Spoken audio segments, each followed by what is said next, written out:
Motion and a second. Any discussion? If not, all in favor say aye. Aye. Any approved? Or, excuse me, any opposed? All right, those minutes are approved and as presented. Tonight is a special night for us. We are meeting tonight with our legislative delegation. And what I would like to do first tonight is make some introductions. The purpose of tonight's meeting is to get together, share thoughts and concerns from the state perspective as well as from a local perspective. This is an annual meeting that we have, and I want to welcome everyone here tonight to this joint meeting. It's a great opportunity for us to get together and brainstorm about some issues and work some things out. So at this time, then we'll go ahead and start with some introductions. I want to begin with introductions of our Senator Bill KETRON is with us tonight. Next to him is Representative DONNA ROWLAND, and next to her is Senator Jim TRACY. And we're pleased to welcome tonight. This is the first time that we've had him present with us tonight, but it's Representative Pat Marsh is with us tonight. Congratulations to you, and we are glad to see you here tonight. And then next to him is Representative Kent Coleman. We have on my right is Representative Joe Carr. I'll also then next move on to introduce members of the steering committee here with us tonight, starting from my right, Commissioner Jeff Jordan, Commissioner Jack Black, Commissioner Jeff Phillips, Becky Shelton, who is our crack legal secretary and takes all of our minutes and keeps us on track. To my left is Commissioner Adam COGGIN. Next to him is Commissioner Gary Farley. And next to him is Commissioner Steve Sandlin. I think I have everybody. We also have several commissioners that are not on the steering committee, but that are also present with us tonight. I see Commissioner Rick Hall, Commissioner Joyce Ely, Lisa Nolan, who is our finance director, Commissioner Joe Frank Jernigan, Commissioner Mike Sparks, and Commissioner Jim Daniel. And of course, our County Mayor, Mayor Burgess is here with us tonight as well. So again, appreciate you all being here. It's again a great opportunity, and look forward to some good debate tonight. All right, the way I'd like to conduct this is we've done just every other year, and that is, first I'd like to begin by asking the legislators what is hot topics, what issues they foresee coming down the pike for this legislative session. Just go one by one down the row. And then once we conclude with their thoughts, move then to the committee members, members of the steering committee, any thoughts, concerns that they may want to share, discussions they may want to have, and then also join Mayor Burgess in on that. And also want to give the other commissioners here tonight an opportunity to share any concerns or questions that they might have. So with that having been said, then we'll jump right into it. And we'll start, I guess, with Senator Bill KETRON. Senator KETRON, welcome you here tonight, and ask you to share any thoughts that you might have, some issues that you see coming down the pike that might affect us here locally. Yeah, there's a switch down there at the bottom. There you go. Are we on? Sounds okay. Good. Thank you very much, Chairman Rogers, members of the steering committee. Once again, it's a pleasure to be back in front of this committee, as we've been here for the last, I guess this is coming into my 8th year addressing this committee, and it's truly a pleasure to be back, and look forward to this opportunity every year that the delegation from Rutherford County has the opportunity, because we are here to listen to your concerns, because we represent you when we go back in session next week. Probably two biggest issues facing us right now. Number one, the largest issue facing us, just as it is you and every other county across the state, is the budget. And of course, all of you, we've been talking about that for 6 months or more. I think all of you know that our sales tax revenue are down, F&E taxes are down, probably to a historic proportion. We've never seen numbers like they have been coming in this past year, not my lifetime.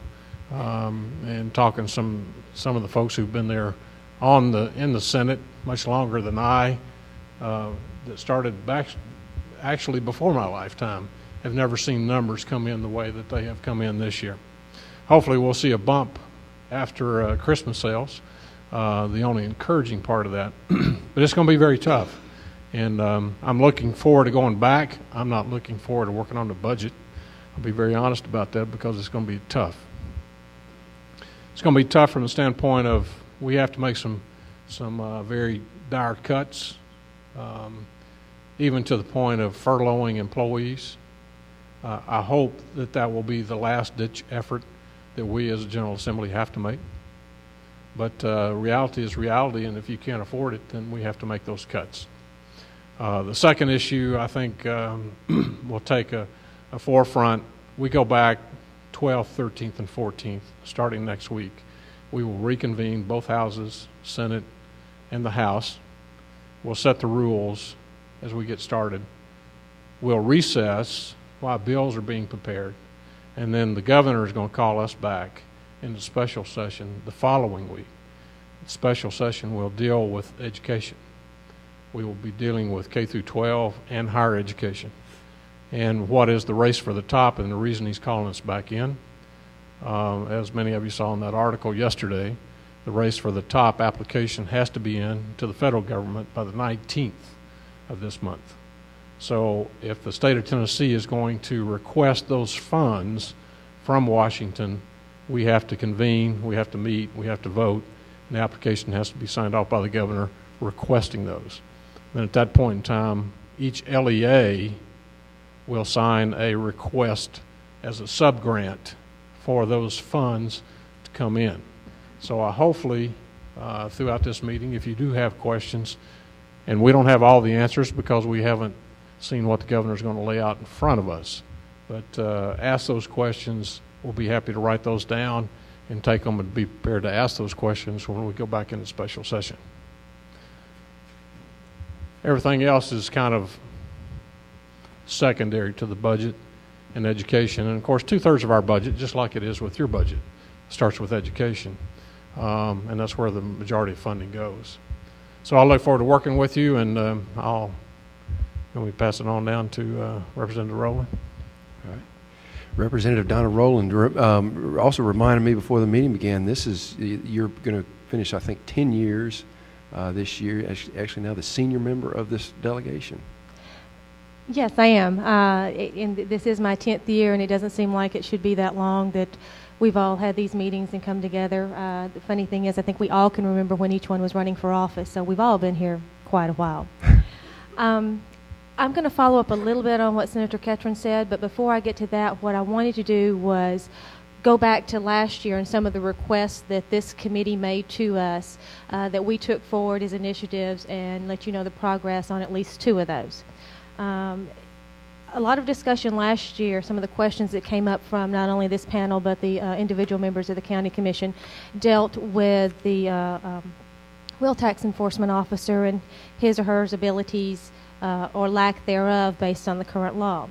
2 things that we took back in regards to not only that but motor vehicles in general for the county was the removal of the exemption of cars on state-maintained roads. Currently, or then, the wheel tax officer could not enforce the application or not having a wheel tax sticker if the vehicle was driven on a state-maintained road. That legislation passed and became effective May 12th, 2009. That was House Bill 2378. So now our wheel tax officer, by the way, we're only one of 4 counties in the state that has a wheel tax officer. So that made it a little unique looking over that, deciding whether or not we could get that passed. But it did pass and now is in law. The second thing we looked at, issue that came up, was when a wheel tax officer discovers, or our clerk discovered somebody that had registered their car in another county to avoid paying the wheel tax, what remedies did they have? And at that point in time, the only remedy that was here was, okay, starting from the time we discovered the skirting of the law going forward, we could collect taxes. We have a piece of legislation. It passed the House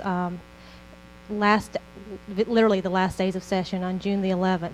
It's pending in the Senate, and I'm sure that it will move forward as soon as we get back into regular session. And this will allow that when we discover an individual that should have had their car registered in Rutherford County, say for the last 3 years, but was going out of county, when we discover that they should have been registered here, now the clerk can go back and demand payment of those wheel taxes during the years previously that they were living here and had been skirting the law. So we expect to see that pass shortly as well. So again, we heard some of the concerns you had, some of the ways that we can make the job more effective for those enforcing it, and those were two of the things we took back and passed, and we hope to be able to see both those implemented this year fully. Senator KETRON mentioned what we're going into with special session with the race to the top, and something I just want to reinforce: the laws that we're looking at passing during special session will be legislation if passed. There is no guarantee once we meet the application deadline of, I think, January 19th is the date. There is no guarantee we're going to get that money. So that's one of the things we have to take into consideration when we're looking at these proposals the governor is introducing, is if we pass these and the federal grant is not approved or we don't receive some of the grant monies, those now become state and in some cases possibly local dollars that have to be spent for new laws. And we're going to need your input from that, not only now, but as we're going through a very fast-paced special session with a very short deadline, to know how this is going to affect the local area. So I hope that for the duration of the special session, we all can work closely, quickly, in a timely manner, so that we have instant information back and forth and know how this is going to affect Rutherford County. Representative Rowland, I'm glad you brought it up. It kind of triggered my memory on the wheel tax Then bill. I'm in trouble. No. Back in the probably the last day of the session, there was a bill that was put forth that actually cost Rutherford County probably about $400,000 to $500,000 a year. It was the deal where Chattanooga, the Volkswagen, with us having Nissan here locally, with those employees not being able to, on the sales tax issue and the wheel tax issue, is that something that could be brought back up and can maybe pertain to, and I understand why it was being done to bring jobs into Hamilton County, but is there anything that can be done to maybe offset that for Rutherford County, and maybe where it be just Hamilton County for Volkswagen? Yes. I do believe that will be readdressed, but let me explain a little bit as to how that came up. It wasn't simply a piece of legislation that was standalone, to where it allowed, what the commissioner is discussing, and I'll make it clear for those listening as well, is there was a, it was called the Technical Corrections Bill, which was a whole bunch of changes in the law all at once. And part of that was an incentive, if you will, for the Volkswagen plant that came into Hamilton County. And one section of that incentive package was to allow for their leased cars, primarily I think to their executives or their employees, to not have to pay the wheel tax. Again, part of a huge incentive package that the Commissioner of Economic Development felt was necessary to present. That was not a piece of legislation I voted for, by the way. And in reading over it, there were several things that stuck out quicker than that little section did, and the impact wasn't realized till after the fact, and I really hope we can go back and address that, because that's not the intent we meant for it. I don't know that it was realized quickly that it had statewide application. Nonetheless, I'm not even sure that it should have had local application, because these tax dollars go, these wheel tax fees go to fund our schools in all the counties, and probably should not have been part of the incentive package. And with every legislation, sometimes we pass it and we realize that it had implications beyond what we thought, and we quickly started hearing back, and I hope we can address that when we go back into session. Thank you. And I'll turn it over to Senator TRACY. All right. Thank you, Representative Rowland. Senator Jim Tracy. Thank you. Thank you, Chairman Rogers. Thank you all for inviting us to come and share with you. Thank you for the job y'all do of public service for Rutherford County, because you're doing very good work here in Rutherford County, because you're closer to the people than we are, and it's important for us to listen to you because you're relaying to us what your constituents are saying, and your constituents are our constituents also. Well, just real briefly, because Senator KETRON and Representative Rowland have touched on it, and then we'll move on down. The two big issues, of course, is going to be the budget, and we're down revenue-wise anywhere from $1.2 billion to could be as much as 1.4. Hopefully, revenues have gone up in December. In January, the economy will get better. As Senator KETRON pointed out, our revenue is based on sales tax and F&E.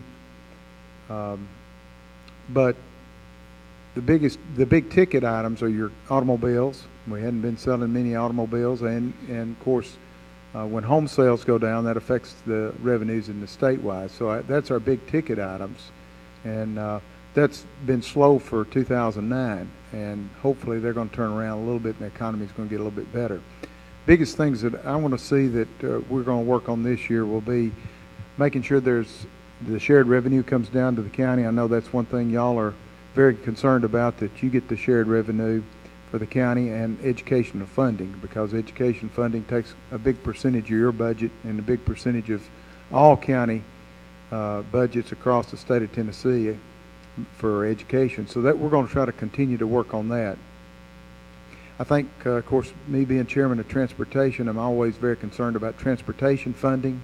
It is funded by our gasoline tax. I did pass legislation. I was a sponsor, and I think some folks, most everybody on here tonight probably voted for the legislation that all your gasoline tax will go into transportation funding. In the past, some of that money has been taken out and put in the general fund. It will not be able to do that anymore. We passed that legislation last year to continue to fund our roads, and we all know in Rutherford County, with the growth that's happened in Rutherford County, roads are very, very important for economic growth, for jobs, and just for quality of life, and we're going to continue to push that. But our revenues are falling, even when the price of gasoline goes up, our transportation funding does go down because people drive less, and it is down. I'm not sure exactly. We were down somewhere around $40 to $50 million in revenue from the gasoline tax. We did receive some money from the stimulus money, about $572 million for the state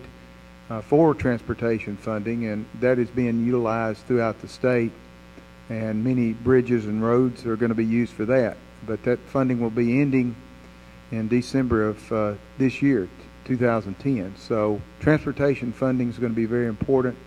I see us very much not doing any unfunded mandates down to the county. I see us primarily doing mostly legislation. If it costs money, I don't see us passing much legislation this year. There's just not any money out there to do that. So those will be some of the issues that we'll be working on. Education is going to be extremely important this special session we're going to be dealing with. I have a lot of questions about it right now before we pass on it. The information you asked, Commissioner, about the technical corrections bill last year, that I didn't vote for that legislation. Also, always remember, everything that's passed can be repassed on something else the next year. So there'll always be opportunities for that. So that's pretty much what I think is going to come down this year. It's going to be a very tough year financially to do it. We're going to have to make tough decisions. As Senator KETRON pointed out, one of our senior state senators that's been there a long time told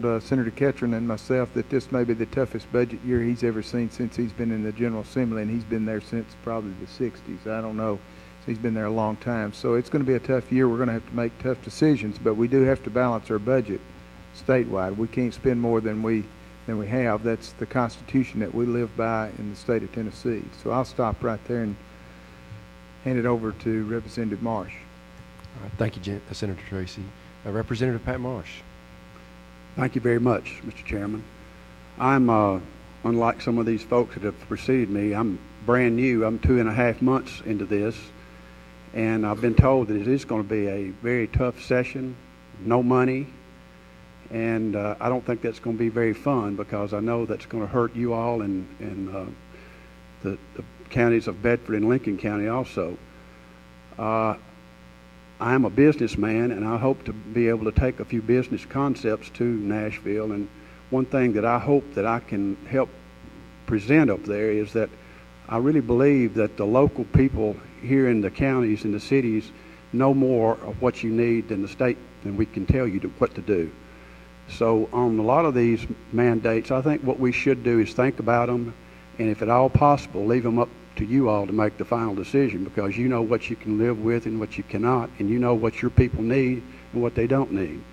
I am on the Transportation Committee, and I've been on a couple of committee meetings which might affect Rutherford County and the city of Murfreesboro, and I'm meeting with Chief Chrisman on Friday morning to talk about the surveillance cameras at intersections, which I know are revenue generators. And we've met a couple of times on that, and we're still studying that and going to meet again next week on it before, I guess before a bill is even brought up, maybe this next year. But just like I just spoke before, I think that you all here know more about what you need in traffic cameras than we know at the state. We just need to make sure that it's fair, that you all think about everything, all the consequences that can come either way. And if it's a safety item and it prevents accidents and deaths, then I'm all for it. If it's just a revenue producer, then I think we need to talk about that. It needs to be a little of both, but it needs to be some common sense. And I really appreciate you inviting me to come up tonight, and I will be being brought up to speed quickly when I get to Nashville next week, and please feel free to call me on any items. Thank you. Thank you, Representative Marsh. Yeah, you may have picked a bad year to jump in here on all this. All right, we'll move next to Representative Kent Coleman. Thank you, Mr. Chairman. Is this on? Sounds good. Okay. I don't want to be repetitive, so I will just agree with each and every one that has spoken so far, and I'm sure Representative Carr, the budget is as serious as they have indicated. It is worse than we have probably dealt with really since the Depression. I think at the county, you look at your needs and you'd say we're going to have 10% less revenue next year. You would have problems figuring out how to conduct the needs of the county, and that's what we have on the state level. Before we got called into special session, I would have told you that the first bill we were going to work on would be the workers' comp bill. There's some issues that have come up with the workers' comp bill. A lot of people are having to pay premiums. The first of this year, a bill which actually was passed about 1.5 years ago. It's now come to fruition, and I think the legislature understands that maybe it needs to be tweaked a little bit. So I do think after special session, that will be a bill at the state level which will be dealt with. In the Judiciary Committee, I think you'll see that DUI offenders are going to be asked to utilize mandatory use of interlock devices. I can't tell you what the outcome of that bill will be, but there's been a push to require offenders, particularly second-time offenders, to have to use interlock, which means your vehicle would not start if you've been consuming basically any alcohol. There's a small variance, but that's a half a beer would take care of that with no problem. Also, I think there was discussion last year. We passed the bill which allowed carrying a firearm in places that serve alcohol. It appears to me that that bill or that issue will be brought back up because of some lawsuit decisions, whether or not that affects the county. I guess it affects every county in the state of Tennessee, and I think every county probably has different views on that particular bill. But any bill you have at the state level, particularly criminal bills, they will have a cost associated with it. And Tennessee at this time does not have revenues to pay for almost any criminal bill which might enhance penalties unless you're willing to allow some offenders to not serve jail time. So you will hear some discussion because of budgetary issues of trying to enhance penalties for those who commit serious and violent crimes and keep those offenders in jail longer. But on the reverse side of that, in order to be able to keep them in jails longer, you will have to allow other offenders of less violent crimes to have some alternative type sentencing. And that's really about all I see coming through the judiciary, which would be significant legislation. And on the state level, and as far as this meeting is concerned, I'd like to hear from you about what's important to the county. All right. Thank you, Representative Coleman. We'll move now to Representative Joe Carr. Thank you, Chairman Rod. Am I on? Oh, thank you. Thank you. The delegation thus far has done a pretty good job of giving us an outline what we can expect for the second session of the 106th General Assembly. Now, I want to go back to a couple of things that they have spoken of. The first one would be the Workman's Comp Bill. That's PC 1041. As most of you know, a lot of the revenue that we generate in this community, both in Rutherford County and in Murfreesboro, is generated through building trades and related activities, through building of homes, both residential and commercial properties. As a result of the enactment of that particular piece of legislation on midnight, December 31st of 2009, there were a number of subcontractors in particular who felt the timing of that piece of legislation, and not just the timing, but some of the components of that legislation, was a little unfair, if not unfortunate in its timing.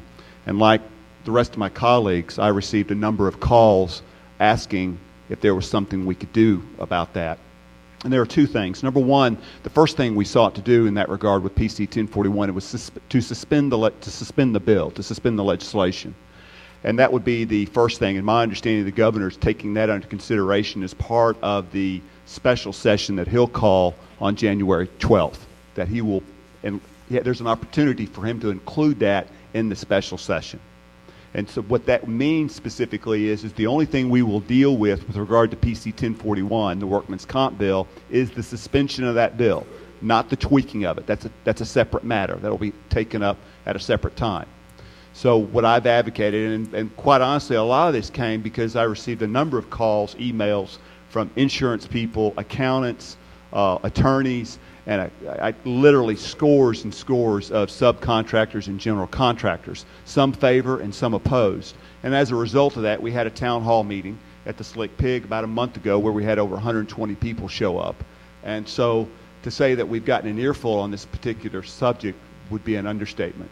But as a result of that town hall meeting and working with my colleagues, I believe that the suspension of the bill is the best course to take in the near term, especially if we can get it with the special session, undertaken during the special session, at which time we will be given then a deadline by which to tweak that bill, and I believe that will be done in the second session of the 106th General Assembly. So without issuing any promises, which none of us can do, I believe that stands a good likelihood of occurring, the suspension of the bill, and that could happen before the end of the month, before the end of January.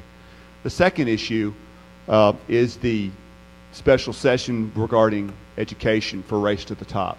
And as Senator KETRON has spoken of, it's about science, technology, engineering, and math. And it's those kinds of issues, or those kinds of requirements that we're wanting to deliver to the students to allow them to succeed so that we can measure their growth of learning. And the stipulation is that we want to change the tenure law, or the governor wants to change the tenure law such that allows for the evaluation of the teachers as a means by which to evaluate the progress of the students. The challenge for us in that regard is we only got 7 days to do it. And this is the part that I guess I regret the most, is that we've known about this opportunity now for about 2 months, and why a special study session or a study group couldn't be, I guess, put together to establish the guidelines and the protocols to understanding what this means in the form of a legislation in the event that it does pass and we do get awarded the grant, or in the event that it does pass and we don't get awarded the grant. The problem with a massive overhaul of education is that we will have necessarily some unintended consequences as a result of this legislation. Our challenge and your challenge is you don't know what they are. And so I wish we could move a little more cautiously, a little more deliberately on this bill, but with the deadline, my concern is we will not be able to do that, and we will not be able to scrutinize this bill and its intended or unintended consequences thoroughly enough to make a sound and good decision. So, you know, it sounds like I'm not for the bill. I'm not saying that at all. I'm just saying that we've got two choices: pass the bill or not pass the bill, receive the $400 million grant money or not receive the $400 million grant money. And either one of them may not be a good solution to an educational problem that we've got in trying to get students' test scores raised. Anyway, thank you. All right. Thank you, Representative Carr. Yeah, I've been up here, I guess this is my 8th time to be part of this legislative delegation debate, and this is probably the most, I guess, pessimistic year we've seen since I've been up here. But you all have your work cut out for you, I think, this coming year, and I certainly don't envy the position that you're in. All right, at this time we'll go ahead and begin with committee members of the steering committee. Any questions, concerns, comments that they have? We'll go in no particular order, but I know it looks like Commissioner Sandlin's ready to go, so we'll call on him first. Thank you, Mr. Chairman. I appreciate each and every one of y'all for coming again. I think it's always bad timing because it's January and y'all don't know what the budget looks like yet, but then again, if we've got some bills in Rutherford County that we need some help with and need y'all to help us pass them, this is the time to get them to you. Representative Carr, I appreciate your comments because those are exactly what I was thinking in this race to the top thing. I don't understand it, and I guess really a lot of you don't until you get to this special session and get all the bugs ironed out of it or whatever. Is this a governor push on this thing? I mean, $400 million, great, bring it in, you know, we need it, but what strings are attached, you know, to our great teachers that are out here and that are working in Rutherford County and all across the state?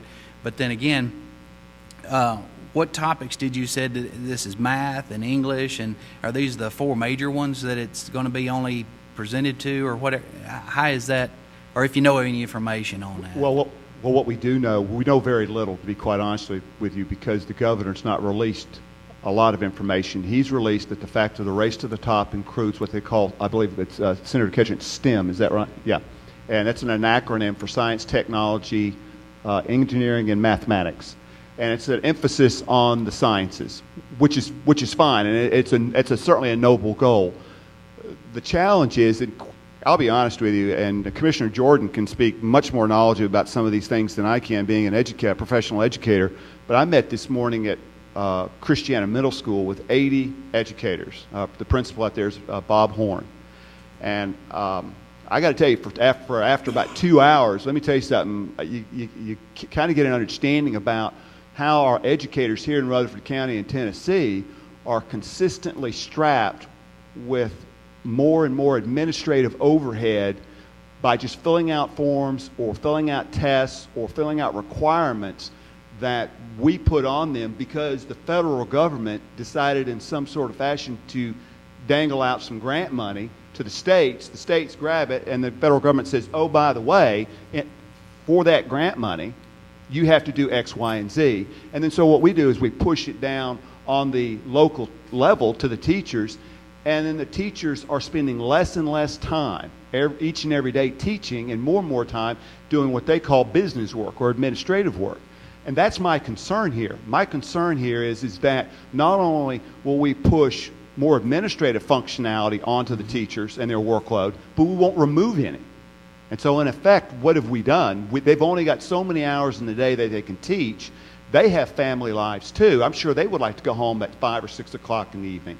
But if we pass this, I'm telling you, we will necessarily create a greater administrative burden. The challenge for us is that something we want to do as a state for a $400 million grant? I don't know. It may be. The problem is we just don't have enough information to make an informed decision. Well, and I know you will, or the school boards will get in touch with you, city and county, to see how this is progressing or not, and to make sure every T is crossed and every I is dotted, of course, before passing a bill that we don't know what comes along with that. But you've hit the nail right on the head, Ms. Rowe. Steve, Commissioner Samlin, if I could, there we go, to give you the 4 headlines, if I may, of what we've been told thus far, this special session, Race to the Top, incurs. The first aspect of it being early intervention. It would allow earlier intervention with failing schools. Right now, the schools have to jump through a whole lot of hoops to prove they're failing, try to get better, and it's a numerous year process, a multi-year process for intervention to come in a timely fashion. So that's one of the titles, if you will, broad subject we've been told that this Race to the Top legislation incurs. It does mention that the maths, the subjects that have been mentioned previously. It ties the evaluation of teachers, their pay, and their tenure to student achievement. Right now, that discussion is through test scores, or what we've heard. Again, we don't know all the details yet. The third aspect of it was tying funding, to some degree, to graduation rates.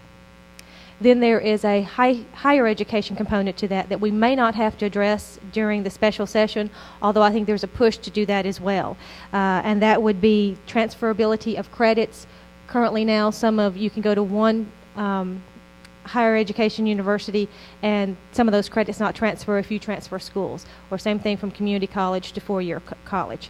There's also talk of tying funding to higher education or post-secondary to their graduation rates as well, and then the elimination of remedial subjects. Now, some of those things we can accomplish without having to propose new positions to do it. We've talked about as a caucus for years and pushed for eliminating the remedial courses so that those remain in community colleges versus the four-year colleges. And some of these ideas have come up in the past. Just the difference now is this way it is, I assume, going to be proposing new positions, new programs that come with a cost. And again, I warn you that those costs, if we are not successful in the full grant money, portion of the grant money, or any of the grant money, we pass these laws, they're state laws, and they remain with us. And at this point in time, while we know what the deadline is for the application of January 19th, we don't know when the awarding of those will take place. So I don't know if we'll be in session to undo what we've done if we don't get the dollars, or if it has an undue impact or not. And again, that's part of the things that we pass, and we're not real sure how it's going to turn out. And as Representative Carr talked about, we do need a little more time, I think, to review this and make sure what the implications are going to be. Yeah, the school boards on both sides of the county and the city, I mean, they had to have their applications in by mid-December, and it was kind of like a week or 2 week kind of span that they had to hurry up and get these things in, or you were going to be in on it anyway. We're just, but you got to get your application in. One thing that hurts my feelings, though, about this thing, we got something like this pushing, and I know it's a budgetary type thing, for a year, you're behind a year in growth dollars as far as, you got to get your growth numbers in, and then you're compensated for that a year behind. It's kind of like paying your taxes kind of thing. You're a year behind on the paying Uncle Sam. But the building program dollars, the building, I'm talking about the bricks and mortar, very, very small percentage coming through the state to the counties on building schools, where I think that really needs to be addressed and turned over as far as a higher dollar. I mean, we're trying to build one a year, and this last year we built two, and just to stay caught up. Now, last year our growth was about 2.5% compared to other years it's been as high as 6%. So our average is around 4, 3.5, 3.75, 4, somewhere in there. So, I mean, we need those state dollars on bricks and mortar type dollars to build these schools, because we still got to keep up with the turn, and we'd appreciate some help there. Yes, sir, Senator. Commissioner Sandlin, there are 52 pages in the Race to the Top, and how I running through that 2 or 3 times trying to read it, and it's a lot of data to try to gather it and get your arms around it. But Race to the Top, once the state accepts the money, it has to be offered to all counties. But all counties do not have to participate. So it's an option, of whether or not you want to apply through that sub-grant. And then there'll be a matrix that will determine the criteria for each county to apply for. So I'm going to recommend that all of you, all educators, anybody, any citizen watching this program tonight, go online and just Google Race to the Top. It's 52 pages. Go through it. You all can help be our eyes and ears as well and feed information to us to ask those questions when we get in this special session dealing with this, because it's going to be coming at us very quickly. So the more input that we hear from our local constituent base, as well as you all, give us ideas, questions to ask, etc., because it's going to come very quickly. But like I say, it's not mandatory that all counties participate. But what it will do, in some cases, it will allow counties to think outside of the box. If that's part of your sub-grant request, very similar to our public charter schools. Our public charter schools, in many cases, are allowed to operate out some of the rules that are compliant with federal law with NCLB, with No Child Left Behind. They're able to operate and be more freely in the way that they conduct their school. Example, we have Senator Tracy's aware of this public charter school down in Memphis. Inner city Memphis. Young man who grew up in that inner city area, went to Harvard, graduated, came back and went to the city school system in Memphis. Asked if he could open a charter school. What little bit of money that comes into his school that he's given through the budgetary process, he didn't want money like the other schools, elementary schools are getting, etc., but he wanted that money to buy every child a laptop. And when they did that, that opened the world to these kids who had never been more than 2 blocks from their home. And these kids, their scores are just going off the roof. I mean, just accelerating. It'd be amazing, give you cold chills to think about what they have been able to do. They work longer, they stay later, they get paid more, the teachers. But they're able to operate out of some of those guidelines that have strapped many of our educators in years past, where many of our educators are having to fill out special need applications for students who are of special needs, and they have to use their assistant to teach the class, who's probably not certified to teach the class, but they're over there. There's just not enough people in the classroom to teach, but they're the only ones that can fill out those forms that have to go into the federal government. So these are things that are, it's changing education as we know it today. And we're all looking for better end results because we're falling further and further behind. And that's, I think, the whole purpose of this. So I urge each and every one of you, go online, find out what our email addresses are, what our telephone numbers are, send that information to us, questions to ask when we go into session on the special session is what date? No, we go the 12th, the following week, special education, is the special session called by the governor. Am I correct? Yeah, 12th, 13th, the 14th when we reconvene next week. The following week is when the governor will call us back into special session to deal with education. Another question, Mr. Chairman. John, one more. That's that following Monday, I believe.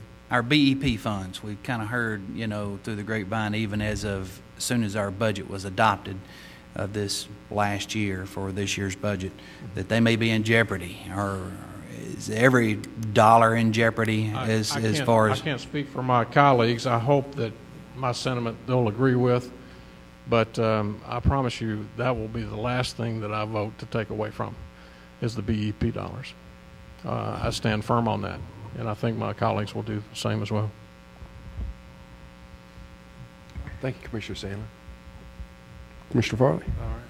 First of all, I want to thank y'all for coming here tonight. I know you all, like a lot of us other elected officials, we spend a lot of time away from our families and to do work for our citizens out here.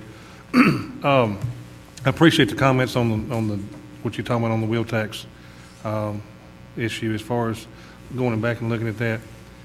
There's also been talk about cutting the, or letting prisoners out because of correctional budget. Being chairman of public safety, I'd be remiss if I would not ask the question. The dollars that state reimbursement on inmates, is that on the cutting block, or? I think right now it's $35 a day reimbursement. I don't see it dropping because it's below now what the counties. So we've been trying to raise it. Right. Senator KETRON and I think most everybody here has been trying to raise it the last 4 or 5 years. So I don't see it dropping below where it is now because there's not enough money in there now. So I anticipate it staying at 35. I hadn't heard anything discussed on that. And you talked about releasing prisoners. That has been discussed. We hadn't seen a proposal on that yet. That actually was floated last year in session before we left, and that didn't sit too well, so they didn't move on that last year. So they're going to look at all things are on the table. I think there's a lot of things on the table, not all things, but a lot of things are on the table. So we're anxious to see what the proposals are from the administration to see what they come with. So I think we'll be very careful about some of the things that we're going to be doing. Well, I knew there had been talk about letting prisoners out. I didn't know if that was going to even get down to the point where we're cutting the cost of inmate reimbursement. I didn't know. It hadn't been discussed yet. Cutting the cost hadn't been discussed yet. So we'll hear more about that probably in about a month. Okay. I'd say when the governor makes his state address to us, we'll hear more about what his game plan is going to be. We haven't heard that yet. Representative Coleman. I was just going to mention that I think we did pass some legislation, or I don't know if it's in the technical correction bill, but to the tune of $10 million, we have enhanced the amount of time that certain offenders who commit crimes with guns spend in jail. We did that last year, became effective as of 2 or 3 days ago, and the way it is paid for is by going a little bit lighter on some sentences as far as jail time, but I have heard no discussions about reducing the rate paid to the counties for housing these inmates. And I agree with Senator Tracy. We have talked for years about the fact that it is a low figure compared to they use $60-something per diem in calculating the cost to the state for a criminal bill, and we're actually only reimbursing the counties. I know Mayor Burgess has mentioned it before. It was $29, I think, per diem, and I didn't realize it had gone to 30 or 31, but in any case, it's a fraction of what we use in calculating the cost of a criminal bill. And so we certainly will not intentionally try to reduce any reimbursement to the county. The fact of the matter is, as tough as the times are, I personally don't want to make a promise that I can't keep about any type reduction to future revenue stream for the county. I mean, I think you're going to find that at the federal level, some of the cutbacks are going to have to be made to the state level, and some of the things that pass through the state level that help the counties might also be reduced. What those areas will be, I can't predict, but I just think common sense tells us that everybody's going to have to tighten their belts, and hopefully it won't affect education and it won't affect the county's budget too drastically. I certainly hope not. My next question is, you were talking about on the workman's comp issues. I understand you're talking about on the subcontractors and different things like that. Not knowing what is in the bill, how's it going to affect like workman's comp for municipalities and for county governments? How's that? That particular bill doesn't affect municipalities.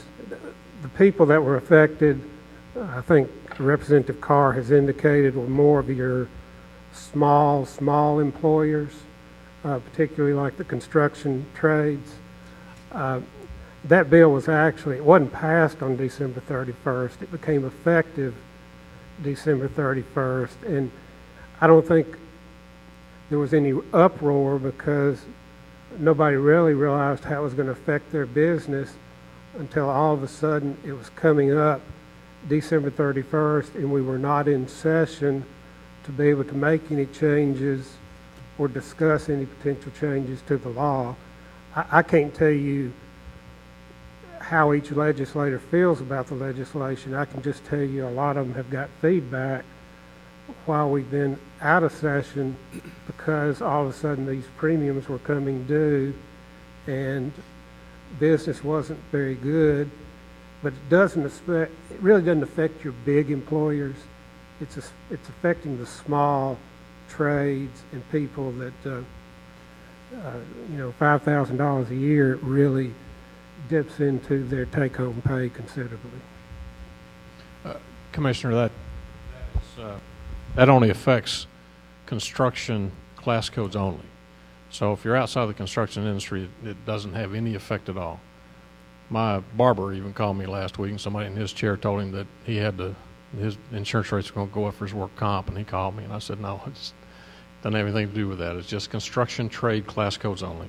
Okay. Hey, Bill, isn't cutting your hair like a construction project? We'll talk about that after. And I guess my last question, would probably be a statement. And I feel like that you will do this, but I won't go on record in saying it. Anytime any legislation comes about, if you would look at it as if how it's going to affect the local government here, because as we've been talking about here, the wheel tax thing issue and the issue as far as trying to get this grant money from the federal government, there's implications sometimes that affect local level. And it's, we're like y'all, we're strapped, and the citizens here that we all represent are strapped. And if you could watch that, and I think you will, and I don't think there's been times when you have been doing it, and you continue to do so.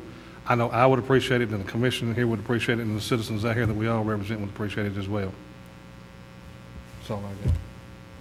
Representative Coleman. I don't want to backtrack too much, but Commissioner Sandlin mentioned funding our growth, or the BEP portion of growth. We revised the formula and made some changes, and I don't know if it was last year or the year before, 2 years ago, which did considerably help counties like Rutherford because the lag time between the growth and the funding was reduced considerably by changing the way we're funding like the Rutherford County system. So we did address that issue 2 years ago in a way which these counties that were growing like we are, were really lagging behind, and we made improvements to that area. It all rolls into the same. I totally understand that, but what I was talking about is the building, actually the bricks and mortar part. Right. But I did ask about the BP funding altogether. But yeah, it would help us a great deal because, like I said, if we get behind and not building a school one per year, then we suffer the consequences later on. And we're really, I hate to say, this has kind of helped us a little bit with the situation that we're in right now, with the numbers of not growth, of not growing, is kind of help us kind of catch up just a little bit. But I mean, we've been very fortunate here in Middle Tennessee, Rutherford County, and the way we're growing and the business that we have and employment and everything compared to a lot of other counties.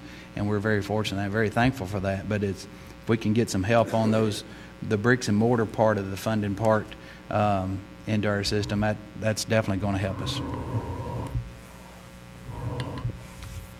All right. We'll keep working our way down the road, then call on Commissioner Adam Coggin. I don't have anything in particularly different to say or to ask. I think our delegation has done an eloquent and effective job of answering the major concerns that I saw coming in here. Primarily are budget. I appreciate what you all have done in regards to the workers' comp bill, and hopefully that you'll be able to effectively suspend that in that special session. I know there's been a lot of concerns. I think I directed any concerns I got to one of you all specifically. That is definitely a huge deal to a lot of people.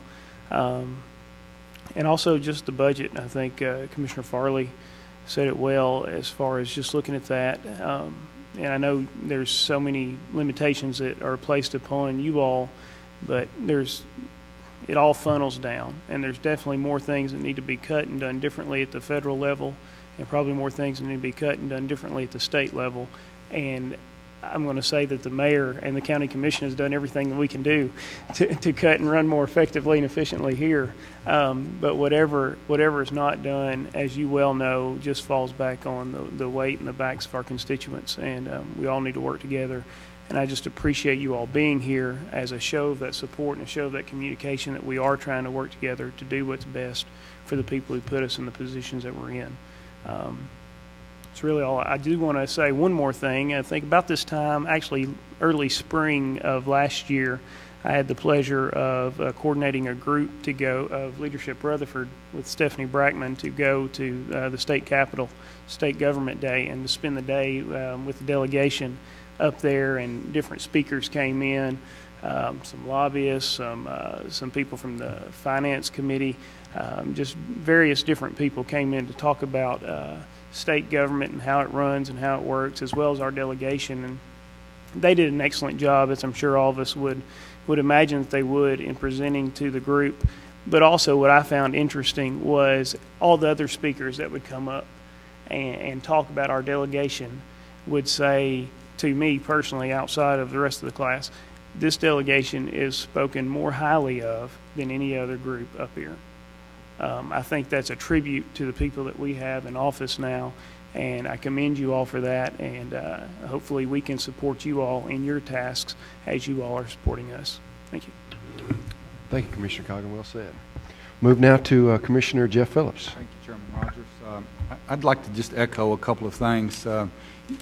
You have been very responsive to any question that's asked. That doesn't mean that you guys always deliver, because we don't always deliver with our folks as well, but you'll listen, and you have a keen interest in what we have to say, and I don't think we can ask for a whole lot more than that. Want to reinforce our county, and you guys well know this, are faced with some funding issues just like the state is, and you talked about Race to the Top and No Child Left Behind and BEP, and I don't know what else is coming, but the BEP program is really what we're interested in, and the funding of that BEP program. It would be devastating to the taxpayers of this county if that did not remain in place, and that to me is our, or at least this commissioner's, #1 priority for your assignment this year, is to take care of that BEP money. It's very, very important to our county that happen. One other, also you mentioned unfunded mandates that I think is pretty interesting as well.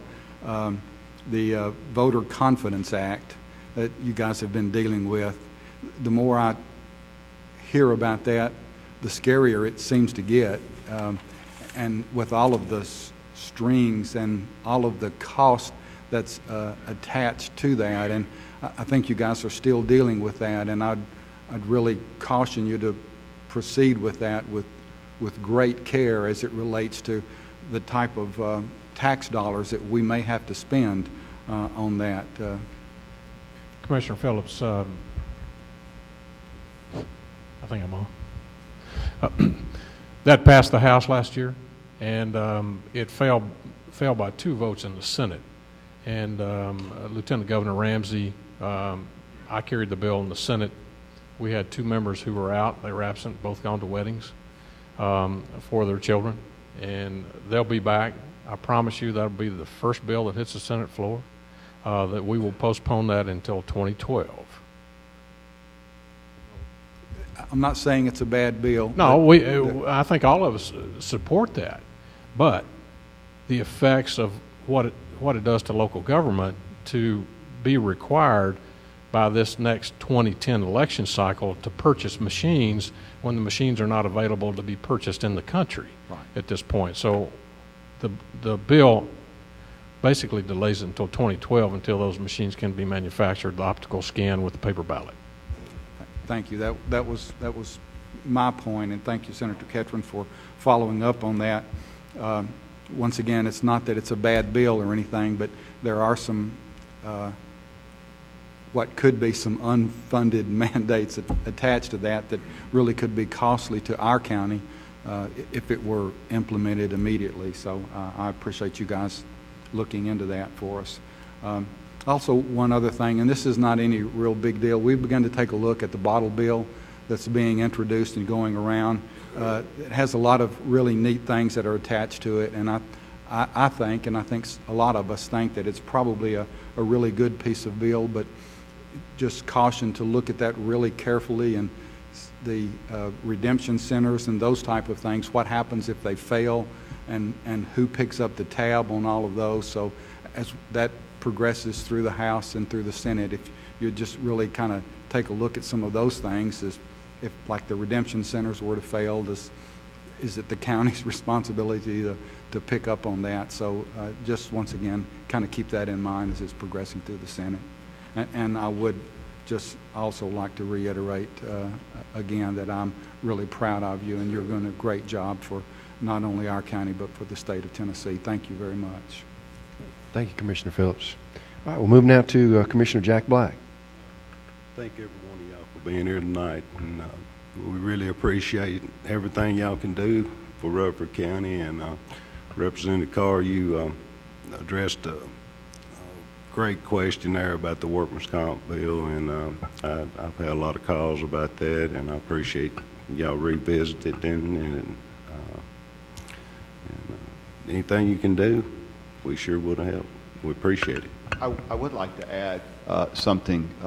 When we held the town hall meeting a month ago where I was talking about we had the 120 people show up, one of the things that I wanted to share with the subcontracting community, which was represented in that meeting rather disproportionately because they're affected by this bill, was the fact that the subcontracting community, I needed to share with them something they probably didn't want to hear, and the fact that the reason this bill came about in the first place, and I wasn't there, it was passed in May of 2008, and I wasn't in the General Assembly at the time, and the goals of this piece of legislation were laudable and noteworthy, because what was going on is we were having subcontractors redefining, or what they were doing is they were taking their employees and then they were defining them as subs while on the job site.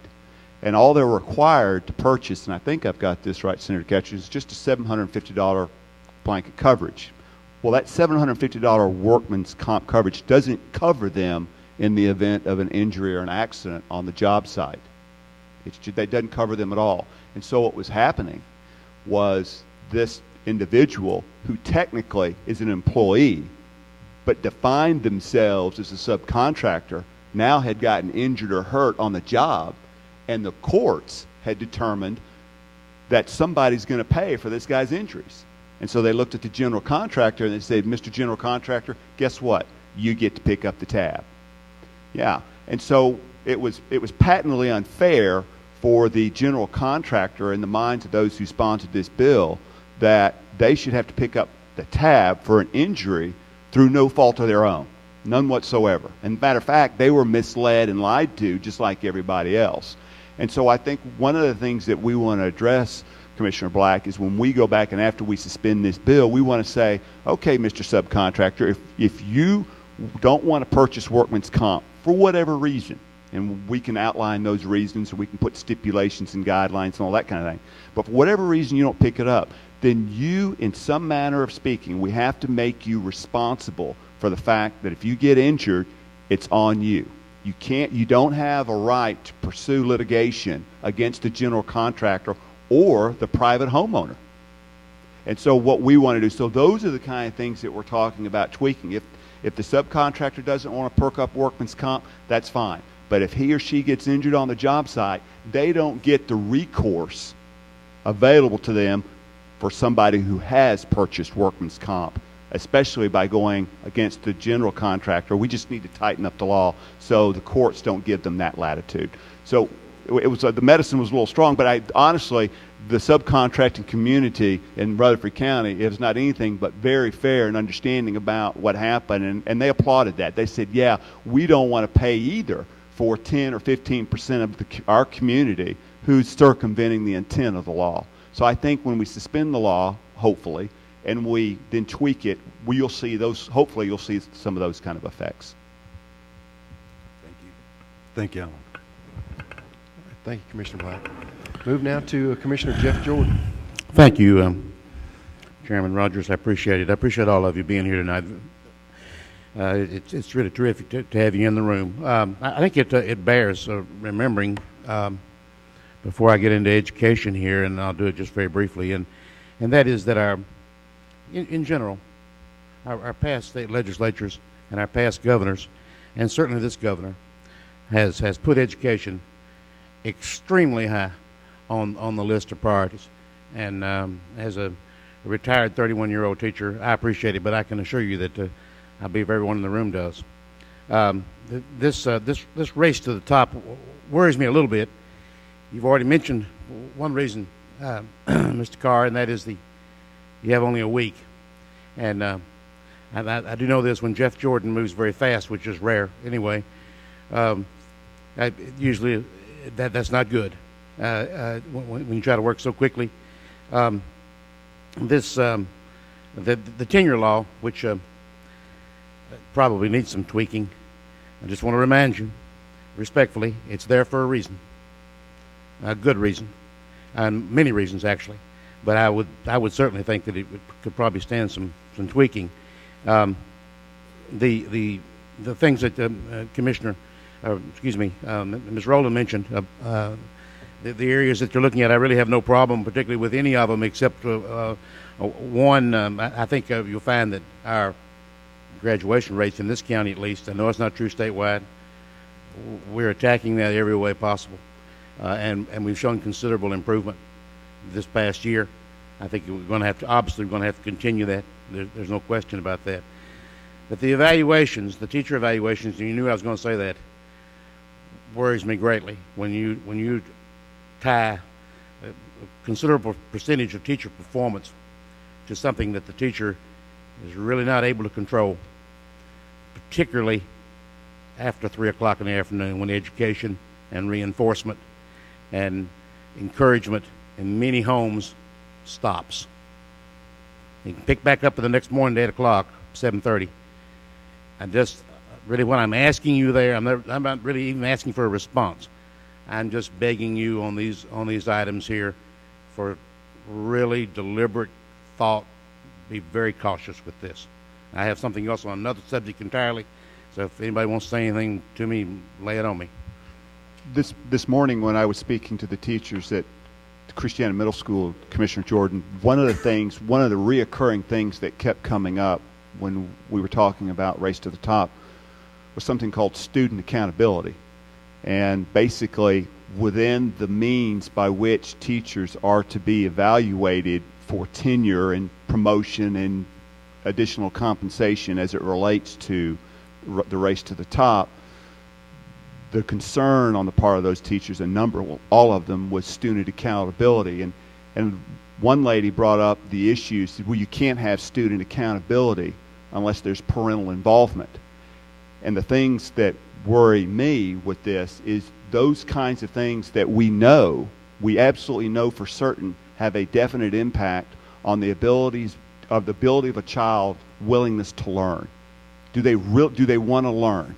And if they're at home not getting that parental involvement, then it's unlikely, or it's less likely, that child is going to have a desire to learn. And so my concern is the Race to the Top. How do we capture that as a metric so that we can define that so it doesn't put an undue burden or onus on the teachers who don't have any control over that? I don't know if that's what you're saying, but I certainly heard that this morning. The other item that I wanted to just really ask you about, I suppose, and any of you can respond, I brought this up at the last steering meeting, and that is sales tax on internet sales. And at that time, the night I brought it up to the steering, which I believe was 1 month ago, it may have been 2, but the Newsweek magazine said it was $20 billion nationwide a year. I would assume that is somewhere near correct. CNN said the other night, I believe it was the 27th of December, after the snowstorms hit in the Northeast and after the December rush, that nationwide it was taxes were being avoided, sales taxes, in all 50 states, on sales of $25 billion. Now there's a revenue source, and I can tell you, and as all of us know, the state of Tennessee and Rutherford County, the counties, are really strapped with our revenue streams. And here's one that is a problem that, frankly, legislators, we appear to be running away from this problem. I know you have something down there that you can work with on this, but is there any? I'm through. Is there any discussion of this in the state legislature? And I appreciate y'all being here tonight. Thank you, Commissioner.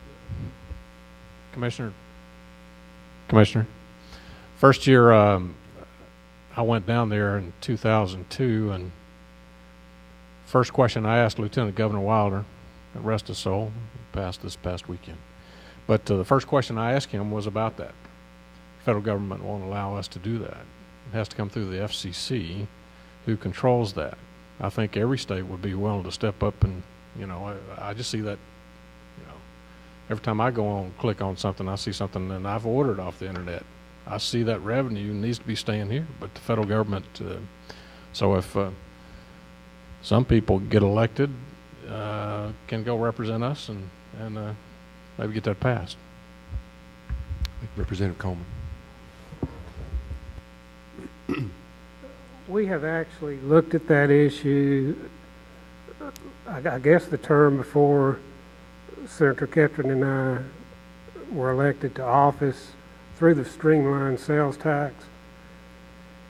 And I don't know what the current dollars are for Tennessee, but at the time it was estimated to be $600 million of lost revenue on internet sales, which if we had $600 million of those 8 years ago, brought it forward, it more than adds up to the loss in revenue that Tennessee is suffering during this economic environment. Now, some entities do collect sales tax. Some of your big box operators, when you buy over the internet, they will collect sales tax, but still, when we enacted sales tax in Tennessee, there was no internet and there wasn't the leakage that would exist under today's environment. It's so easy to do shopping from home.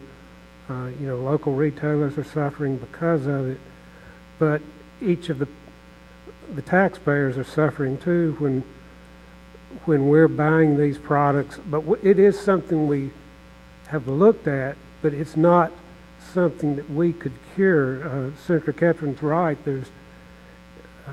There were federal laws that say we couldn't do anything about it. So it wasn't that we didn't want to. If it's something we could have solved easily through state legislation, I think it would have been resolved. But there was a group of states, and Tennessee was one of the first ones that went together as a group to try to cope with this problem of internet sales tax. But it requires a lot of things, such as to have a uniform rate amongst all the states for certain products, and it's more complicated than it would first appear, in particular because you're dealing with the technology of as easily enforcing it is for us to enforce it upon a grocery store. But yes, if we could get that into Tennessee, it'd be great, because we're a sales tax state. That's where we generate our revenue, and it hurts Tennessee more than it hurts a state that has little or no sales tax.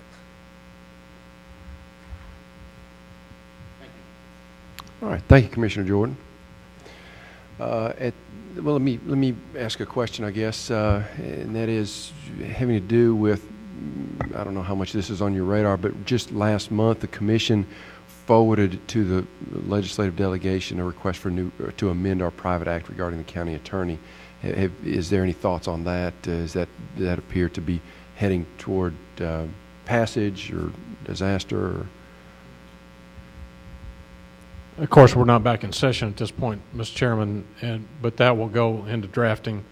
One of us will carry it in the House, one of us will carry it in the Senate, and so it will start moving forward once we go back into regular session, which normally private acts, when they come in, it passes, it'll come to the committee that I chair, state and local first, Senator Tracy sits on, and usually it goes straight to the floor on the consent calendar.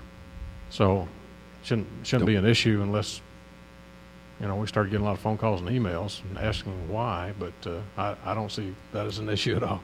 Okay, very good. All right, then at this, Commissioner Jack Black. I guess I'm going to address this to Senator Tracy. We've had this discussion before. I guess we got a lot of stimulus money as far as the highways, state highways.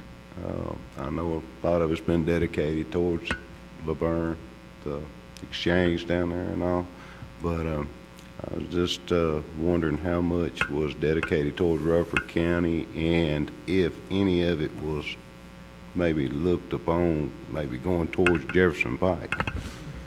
Well, as you well know, Commissioner, on Jefferson Pike, we've got the first phase already. TDOT is moving forward on that. Means from 840 into Smyrna. They've already done the engineering, and Jefferson Pike is one of the very top priorities, I think, for Rutherford County, and I've presented that to TDOT so they know it. No, none of the stimulus money as we are tonight has been dedicated to Jefferson Pike, but Jefferson Pike has been looked at very strongly by TDOT as a very important road that needs to be widened just on safety, if nothing else, because there's no shoulders on the road there. So I see TDOT putting that to the forefront pretty quickly. And the first phase will be, I think, funded pretty quickly from 840, because we have a lot of trucks coming off 840 going into Smyrna to Nissan and some of the other plants there. So I see that being done first. And the second phase will be from 840 to 231. And that'll be the second phase. And then the third phase of Jefferson Pike will be from 231 over to Las Casas. And it'll be done in 3 phases. It's a very big job, but I see it moving as quickly as possible as TDOT moves, because it is a very important issue. And I also wanted to state, Commissioner Jordan said he doesn't move very fast, but I've seen him move pretty quickly at basketball games when he gets on referees, when they don't make a call he likes. So he moves pretty quick when he has to.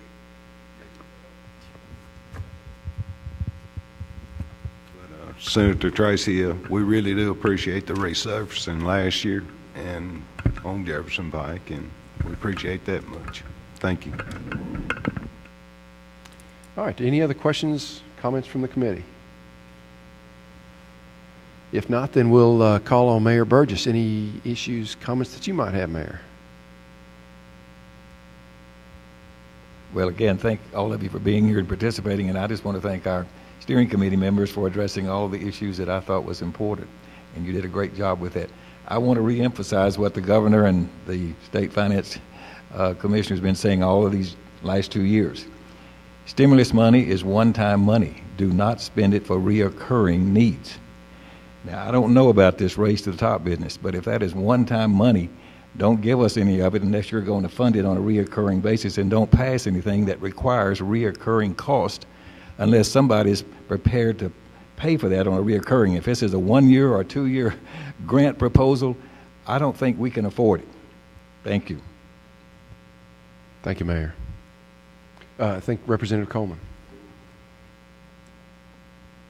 I understand the mayor's position. We're looking at the state issue of falling off the end of the cliff right now with the stimulus money, but we had that problem with it without the stimulus money. Is whether we fell off last year, we fall off this year, we're going to fall off with this year's budget. But I don't know what is going to be in the $400 million. But if you're telling me you don't want it, because it's not going to go beyond 2 years, or it's going to be in a grant form. That might be the mayor's opinion, but I don't know if it's the school board's opinion. I don't know if it's my voters' opinion. You know, I don't know who all, or I don't know if that's just a feeling about grant money in general. I don't know if that's the way every one of you feel. So I do understand the mayor's position, but I don't know whether that's the right or wrong decision to make at this point. All I can tell you is, you know, I'll look at the 400 million, study how it's going to affect the existing education system, whether I think it'll improve it, what the cost burden would be to the county, and make the best decision we can. I think that's what each one of us will try to do, keeping all those factors in consideration. But I don't think just the bold statement of, if it's in the form of a grant, I don't want it. If that's your position, fine, but I don't really think that is what you meant to say. Maybe I misinterpreted it, but you did not misinterpret what I said. But I should not be so bold as to speak for the school board. The school board would be the one that should take the position on whether the money is properly identified and spendable and reoccurring. But I just want to express the fact that it's like a number of these grants that we get. The first 1 or 2 years, it's a 75-25, and by the end of the third year, it's 100% on the county. We are in no position this year or next year to find any new money. Yeah, and I understand. That's all I want to say about the process, and it may be the intentions of it and the for which they're proposing to do this is noble, and I think they're well taken. But at some point, we just have to decide if we're going to ask the taxpayers to pay for these things, and right now we're not in a position, I don't think, to ask them to do much more. I understand. All right, thank you very much. At this time then, there being no other comments from the committee members, Mayor, we'll go ahead and ask any of the other commissioners that are present. We had Commissioner Ronald Williams join us.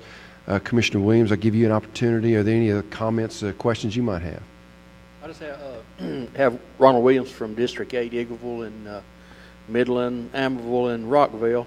Just have one kind of a minor thing. We're getting ready to start looking at the bottle bill to see about recommending, and if y'all could give us, if anybody has any further information about that, that's going to be coming up for our committee tomorrow night, and I'm assuming that 10 other counties have recommended this. And is that something that's going to pass this session moving forward, or can you give us any insight into that? Okay. I think, who wants to go first? We have several hands up. Representative Coleman? I would just mention, I presume it's going to be a local bill because it's going to be a statewide bill. I know Representative Johnson, who used to be in the legislature, pushed the bottle bill for years. He never was successful with it. I know some counties would benefit quite a bit for different reasons, if there were some type of bottle bill, but there is a lot of resistance in the past to the legislation. I don't know. It's one of those bills that probably has a 50-50 chance of passing. Representative Rowland? Follow up on Representative Coleman. I think Senator Overby is now carrying that legislation. But again, as Representative Coleman has stated, it never makes it out of subcommittee. That's always where it ends up, and we've never seen it on the floor or in the full committee process. I will double check and see if it's pending, see if I can get you a copy of that before your committee meeting. So if there is current legislation pending, you can see how that compares to the proposal that's being presented to you. And I'll do my best to get that to you tomorrow. I am curious. On its face, it appears to have great value, and why does it meet such a quick demise every year? I've not seen the bill before my committee, so I can't tell you the intimate details of it. However, I know the general category of it is it becomes a tax bill. So I throw that out as one of the reasons, having not read it in its entirety because it hasn't come before my committee. I can't give you any more details than that, but as I said, I will do my best to, if there's one pending, and I think there is, I'll get it to you as quick as I can tomorrow. Great. Okay. Thank you very much. Mayor? There is a bill pending. We do have a copy of the bill, and it's been given to us, and I don't know if every one of the Public Works Committee has a copy, but we already have a copy of that, and it describes in great detail how they will charge the manufacturers and will pay into a fund, 5 cents per bottle, et cetera. And it's all fleshed out in every way is how through the whole redemption process. So it's out there. Do you know who the House sponsor is this year? Or if you just provide that information to us, that would help us kind of communicate with them. All right, we'll be glad to do that. Okay, we'll move on to Commissioner Joyce Ely. Okay, thank you, Commissioner Ely. Commissioner Mike Sparks. Some of the concerns I have, I represent Smyrna, but what Commissioner Black had brought up was the Jefferson Pike. We've had some good news, even though there is a lot of doom and gloom out there. Nissan has announced this 1,300 to 1,700 jobs. The need for Jefferson Pike, I know, is on the radar. Jim Tracy, and I appreciate your support. Appreciate Commissioner Black for speaking up on Jefferson Pike. It's not only a gateway to Nissan with a lot of employees traveling to that. When that road is shut down, Nissan production a lot of times shuts down before night shift or day shift. The need for higher education, MTSU is busting at the seams. Motlow is busting at the seams. Something that really, I have a son at MTSU, something that bothers me is the increase, the continuing increase in tuition cost every year. And it grows many times way above the rate of inflation. I have a hard time grasping that, when this downturn in this economy, you have a lot of people going back into seeking a degree or some kind of education. A lot of times those people can't afford it or sometimes can't even get a seat, So Motlow College, MTSU is a big concern, I think, for Rutherford County. Another need that I see here is the need for senior housing. Just in Smyrna, we have a waiting list of 350 residents for senior housing. One thing that I commend Smyrna for is Smyrna was named one of the best places to retire according to U.S. News and World Reports. Seniors are living longer, as we know. My parents are getting tired of the split-level houses that they live in, and a lot of residents in my district are retired from Seward Air Force Base, and their widows are. So that's a big need. One thing that I'm reminded of is all this discussion that we've had here, and is what Abraham Lincoln once said was, if I had 8 hours to cut a tree down, I'd spend 6 hours sharpening my axe. And I hear Commissioner Jordan, with all due respect, you're dear to my heart. I know education's a passion for you, and you're deeply convicted with it. But before we look at taxing the internet or more fees and more bureaucracy, more red tape, let's just manage what we got. Let's look at the waste, because people, Joe Carr mentioned responsibility, student responsibility.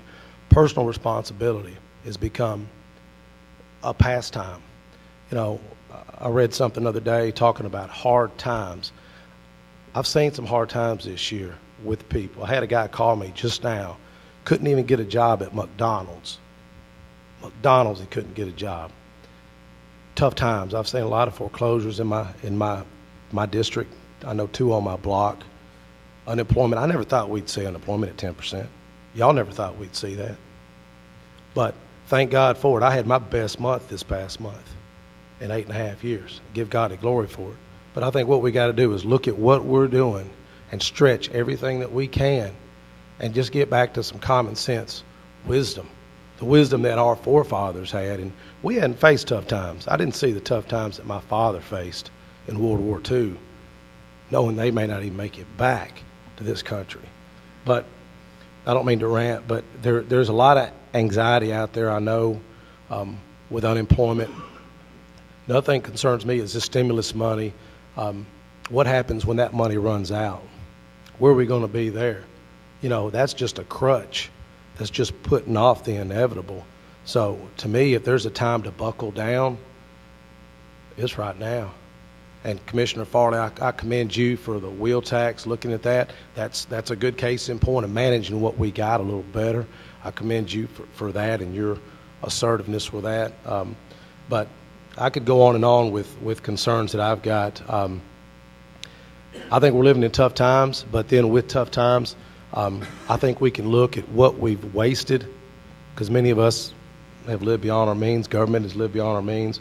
But then again, it's a good correction for us to look at what we're doing, But I just want to thank y'all for coming up here. And if anyone can address the need for senior housing, Motlow, I'll be glad to listen to you.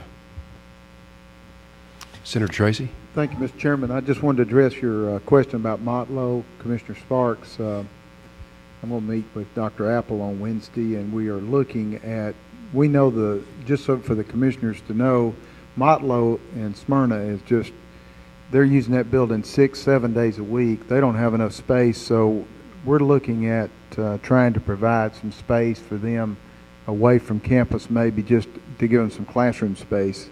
With the downturn in the economy, many folks have gone back to college. Many folks have gone back to community college, and MTSU also is an issue. So we're looking at addressing that situation from the state level to help Motlow address their classroom needs, and that's going to be something we're going to be working on this week to try to address that, because you're exactly right. So I wanted you to be aware of that, because Motlow has on the plans to build another building there at the location, but there's just not any funds available to do it right now. We're trying to locate some funds, so in the meantime, we're going to try to find some classroom space off campus there. So I just wanted you to know about that. You talked about tuition and also higher ed. We're going to look at I think the governor's going to come with a proposal about looking at higher education and what we're going to do with higher education. I understand the tuition cost. I have to write a check this next week for my son who's a freshman at MTSU, so I understand the cost of education going up, and it is a burden on families, no question about that. So we're going to be looking at higher education. I think the governor's going to put it out there for us this session to talk about higher education. Representative Rowland. Thank you. And if I could, I was just sitting here brainstorming as I was listening to some of the concerns that have been brought up, and Commissioner Sparks brought up Motlow, and as Senator Tracy said there, Motlow's being used 6-7 days a week.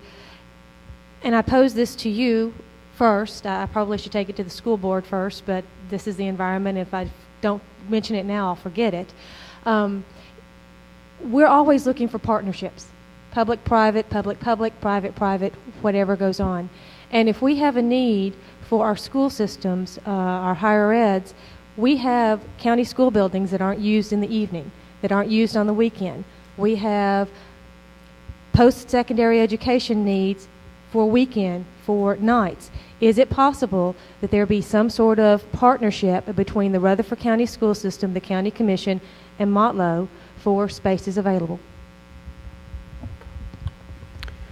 That is an excellent question. Commissioner Farley. Good point, Representative Rowland. There's a school board member that's sitting in the audience that might want to address that.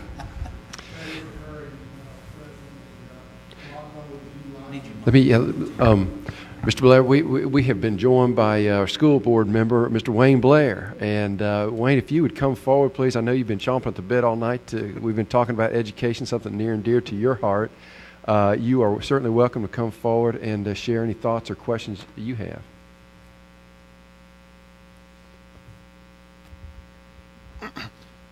Representative Rowland, that is occurring presently.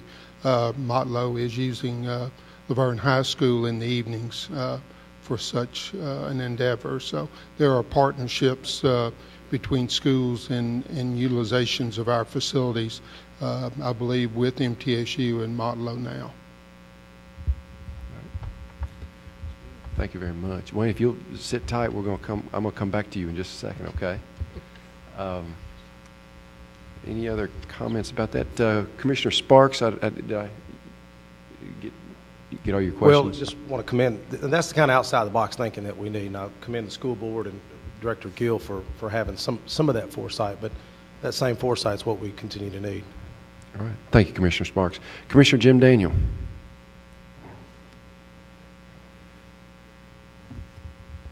Yes. There are about 2 or 3 things. First of all, on the bottle bill, if there's any way to get it through, do it. Well, if you can work out the bugs. This is not an order, but it's a plea. Second, on this early release bill regarding prisoners, as a part of this, we need to keep a close eye on the criteria and how thoroughly this is going to be done, because there's a temptation to just start opening the doors and letting anybody out. People slip through. And also, that's one of the areas that, you know, our Public Safety Committee has to deal with. And the payment, the reimbursement for prisoner expenses at our jail and other correctional facilities is also something that needs to have a careful finger on the pulse and a careful eye on what's happening. In addition, one of the things that nobody really has mentioned directly, but that has us in the bind where we are now, and it's not something that's easy to talk about because it makes people uneasy to hear use of words like I use sometimes at City Cafe on people moving in here as immigration. But we really have kind of an immigration problem in the sense that without the influx of people coming in here, we wouldn't have been having to build as many schools as soon as we have. And when we do any of this, we need to be careful to be sure it's on sound financial footing. These are platitudes in some cases, I know, and just restatements. But they're things that are on my mind, and I thought I'd throw them in for consideration. I deeply appreciate the members of our legislative delegation coming here and telling us what's realistic and what isn't.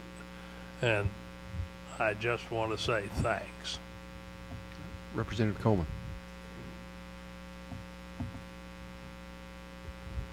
Commissioner Daniels, I just want to mention when I brought up the early release program, I wasn't bringing it up to say anything would pass.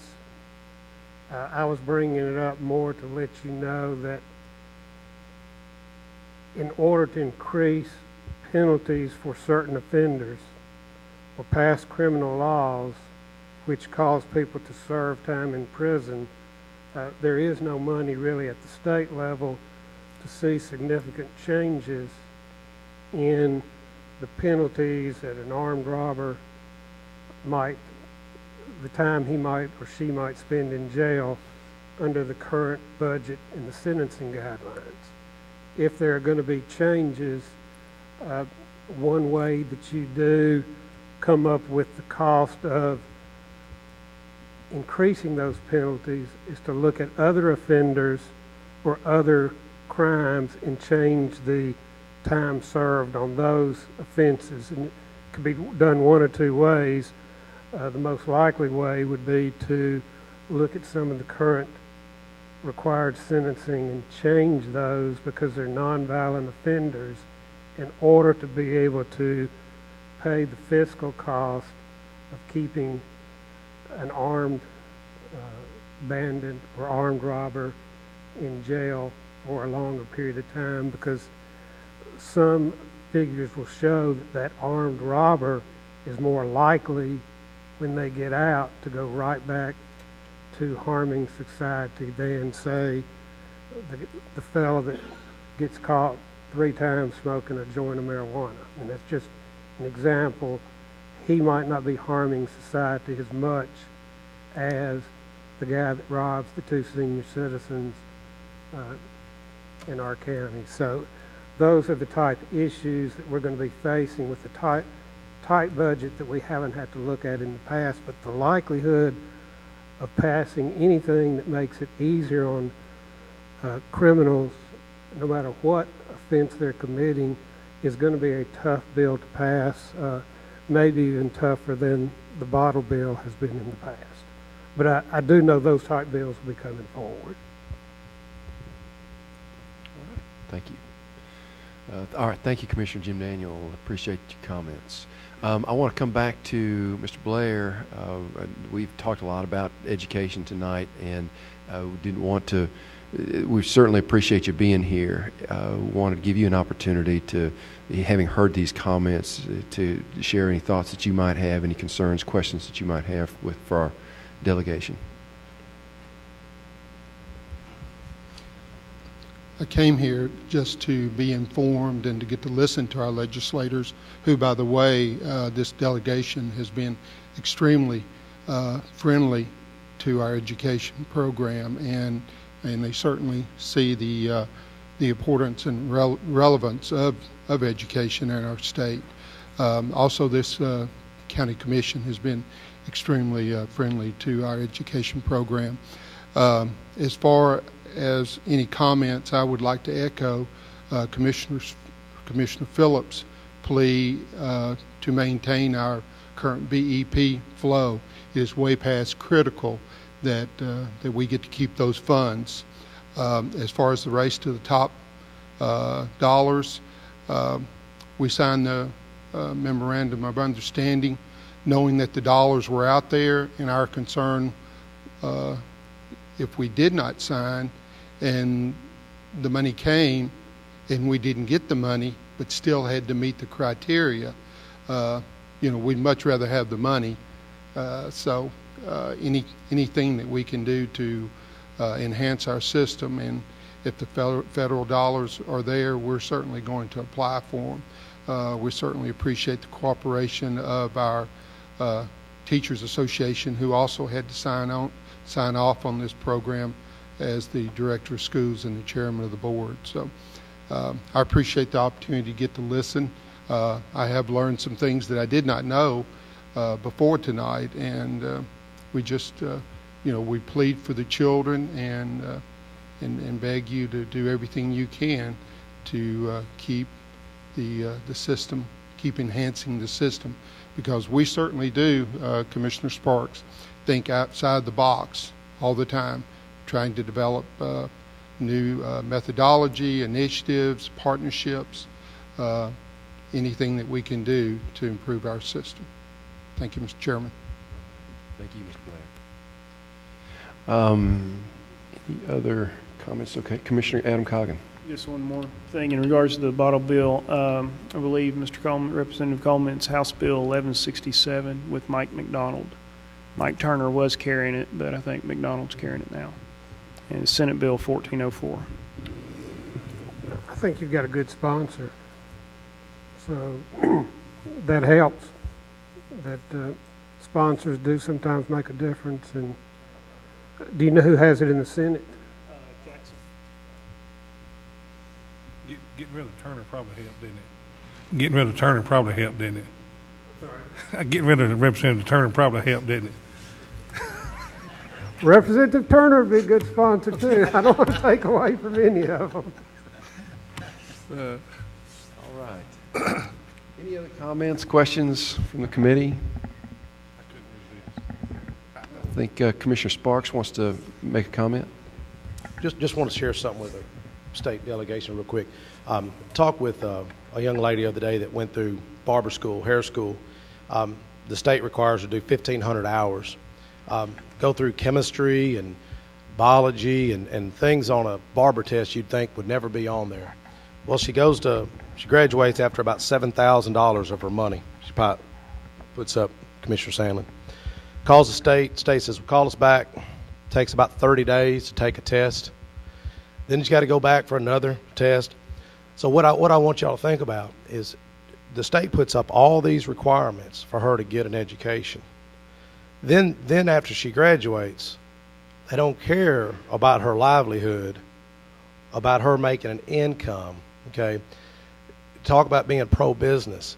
If the state would streamline some of that thought process and get them in there, get that test done, get that person back in employment start bringing some revenue in, start bringing in some income for their family.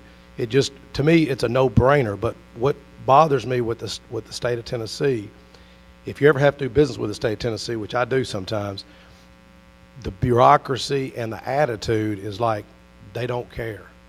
You know, and it's sad when I can go through McDonald's right here, get a good cup of coffee with a smile on their face, but I go deal with the state of Tennessee, and sorry attitude, 5 people working back there behind a desk, they could care less about helping. Just like that person on the phone could care less about helping that stylist. So that's what I'm saying. Let's look at what we're doing and manage what we got a little better, and think about people's livelihoods too, whether it's a auctioneer, Commissioner Sandlin, or whether it's a hairstylist, or whether it's a Joe's Plumbing Shop or a hardware store. But it just bothers me when I see the attitude sometimes of, and it goes back to government, that they don't really care, you know. But thank you. Thank you, Commissioner Sparks. Yes, sir. Representative Marsh. Well, I probably shouldn't say this, but Commissioner Sparks, I'm brand new at this, and I've been really impressed with what I've seen with the state people that I've had to deal with so far in my orientation, and I've had 3 or 4 problems with roads and ditches, and dealt with Sam Toon in Eagleville with the Department of Transportation, and I too sort of thought the same way you did. But I have been really impressed with the people that I've met so far and the people I've had to deal with. So maybe it's changing, and maybe we can do some good to change it even further. All right. Thank you very much. Representative Joe Carr, Senator Bill KETRON, Representative Donna Rowland, Senator Jim Tracy, Representative Pat Marsh, and Representative Kent Coleman. Again, we sincerely appreciate you all being here tonight. We know what a time commitment it is. You all have a full plate ahead of you in the coming months. It's going to take an enormous amount of your time, and coming here to share some of your time with us tonight means a lot to us. It certainly makes us feel much more connected to you, and we have every bit of confidence in you that you're going to go up there and take good care of Rutherford County and the surrounding counties. So again, thank you very much. Appreciate you all being here. I know MTSU plays at Vanderbilt tonight, starts at 8 o'clock, so I think you all can get out of here and catch that game. Thank you all very much for being here.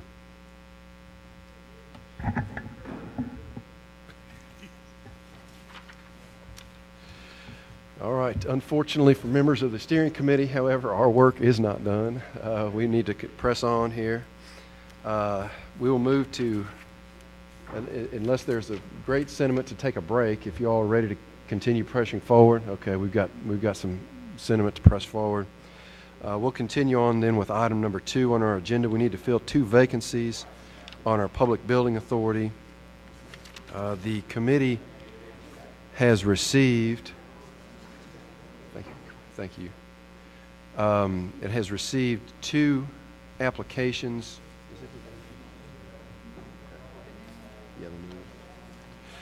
The first application is from Mr. Dow Smith. He is a resident of District 11. This would be a reappointment for Mr. Smith.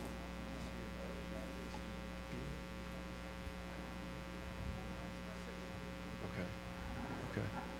And then we also have an application from Mr. Leslie Smith Jr., who's a resident of District 20, and Mr. Smith would be a new applicant. At this time, we usually give the applicants an opportunity to come forward and address any comments or questions that they might have to the committee. I understand Mr. Dow Smith is here. I'm sorry, Mr. Leslie Smith. Mr. Smith is here. Mr. Smith, if you'd come forward, please. And we have microphones at any one of these tables. If you'll just pick up a microphone, there's a switch at the bottom of the microphone. You can.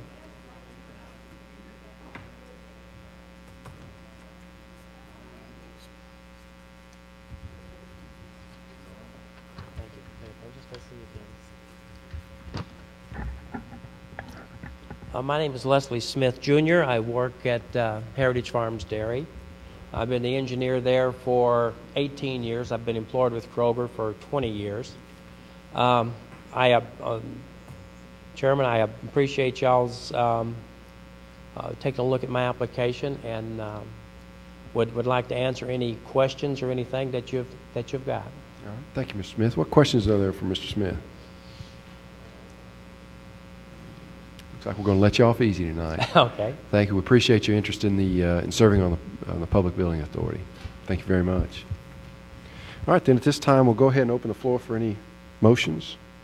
Chairman, I move that both Mr. Smiths be elected by acclamation. Second. All right. Have a motion and a second. Is there any further discussion? If not, all in favor say aye. Aye. Any opposed?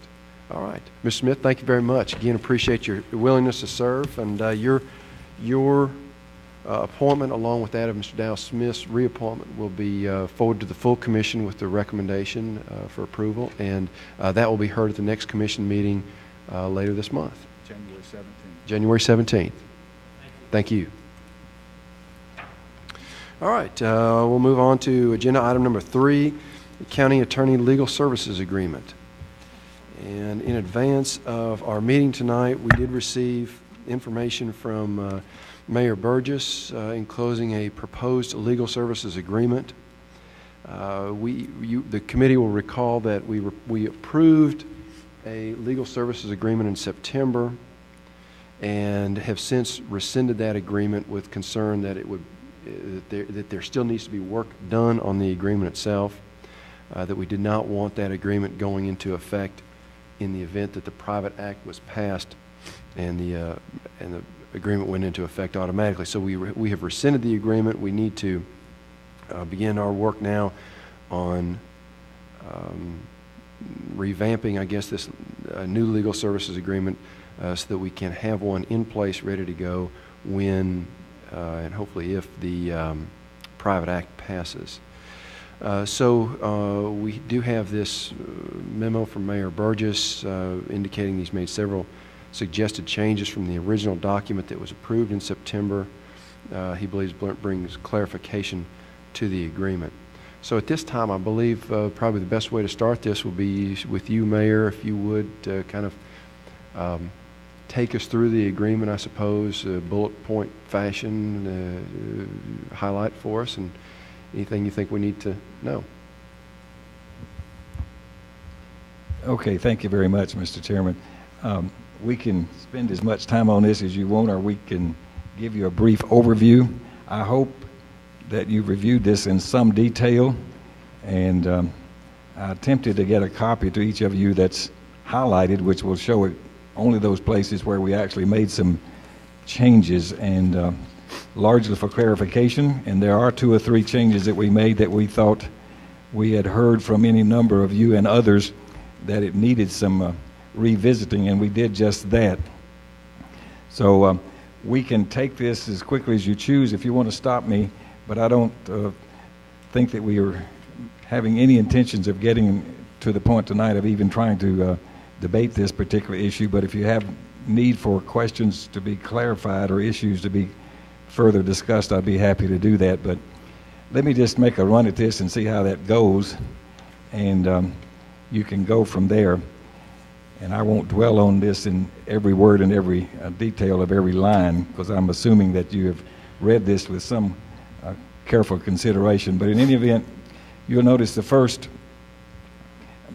number of blanks there, whereby previously we had some specific dates in there. We've made all of this to be coincident with the actual adoption and approval of the private act at such time as that takes place. That would be, in all probability, we would want to make this agreement effective the beginning of the first month after the actual approval by the Board of Commissioners of the private act itself. And so these 2 things, the action on this document and the action on the private act by the Board of Commissioners would probably be taken up at the same time concurrently, with this agreement being effective the month following that commission meeting where that action was taken.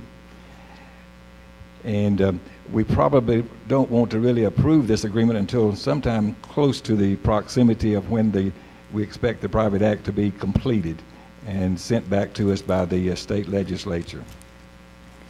Under Section 2, you'll notice that 1 sentence there, that's an attempt that point there has come under some discussion about how the county attorney should be treated with respect to his role and his appointment. The county attorney shall be an official of Rutherford County, entitled to all the rights and privileges thereto, and shall be paid in accordance with the county budget, except as may be hereafter provided.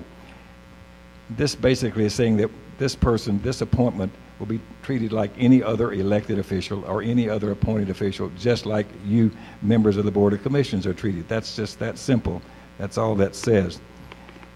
Now, I'd like to make a point that we've made some effort here to clarify the differentiation between the initial appointment, or that first 2-year period that we have here, which is when we would have the county attorney, and he would cover and provide all of those services that are listed under scope Section 2, the scope of services during the initial appointment term. The extended appointment term is that next 2 years following that initial 2 years, that we have a scope of services that are defined under Section 3. So that's an attempt there to make that a little bit more separate and separately identified. And we'll just go over to the page 3 that you have there.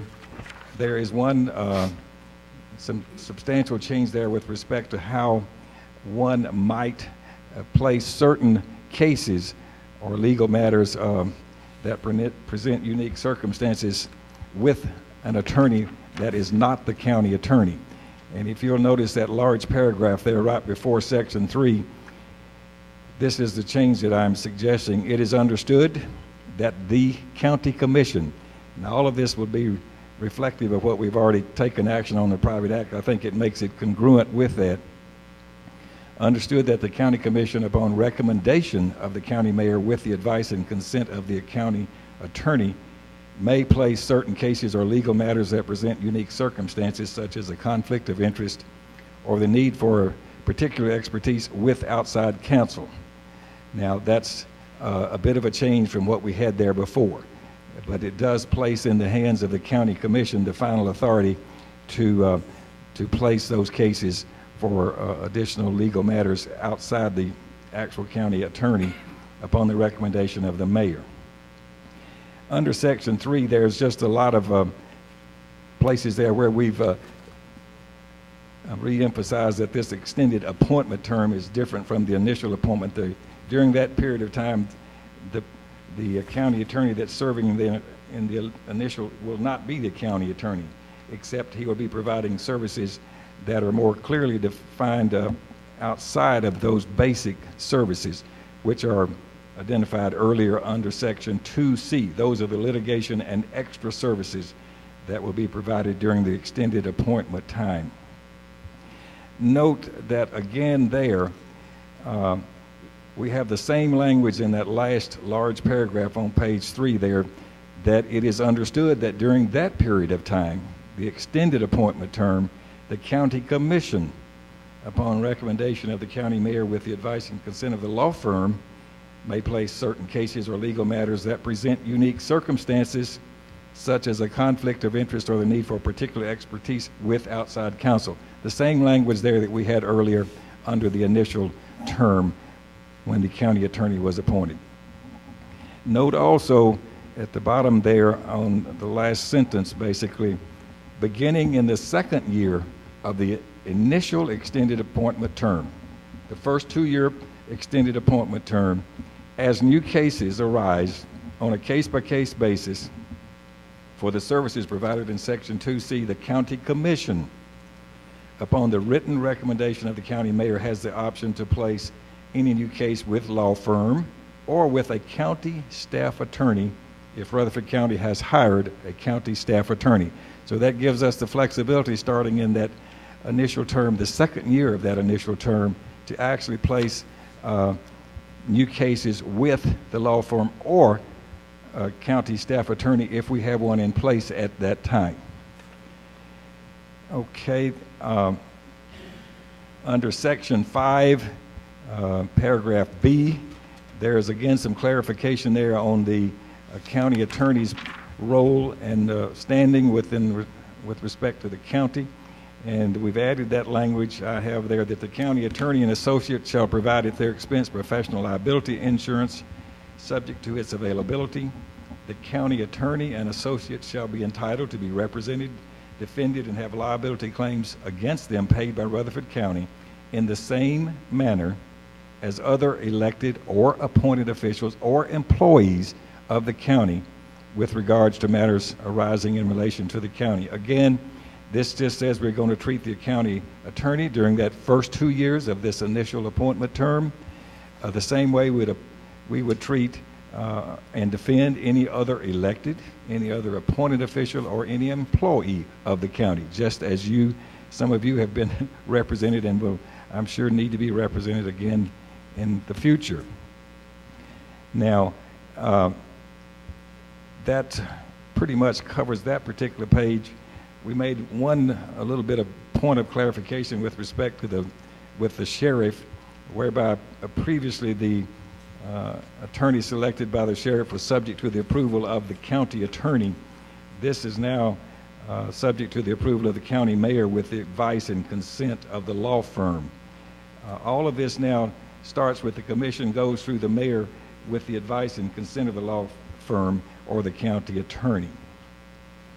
Those are the primary suggested changes, and I really think they enhance and clarify and address some of the issues that some of you have already addressed and some of our other citizens have addressed previously. And if you have any questions, I'll be happy to try to answer those. I encourage each of you to read this carefully, repeatedly, and then we can open and discuss the debate of this and approval at the next meeting, or maybe even a meeting past that. All right, thank you, Mayor. I know we do have some questions for you. If Commissioner Farley has a question, I know Commissioner Jordan has one. Let me start with Commissioner Farley. Mayor, so basically what this is a 2-year appointment with I know there's been some concerns about, we had a 4-year before, but this is for a 2-year appointment with the option for the second 2-year appointment. This is a 4-year agreement. The first 2 years is for an appointment as our county attorney. Right. The next 2 years are for extended services that cover litigation and those kinds of things, independent of being the basic services as you see defined under Section 2. So the appointment term for the county attorney is for 2 years only. Okay. And at the end of that period, you have the option as the Board of Commissioners to renew this agreement as for the basic services to the county attorney if you so chose. It does, but that's only the option of the Board of Commissioners. If that is not done by the end of that 2-year period, the Board of Commissioners would have to put in place a mechanism and a process to have an in-house county staff attorney.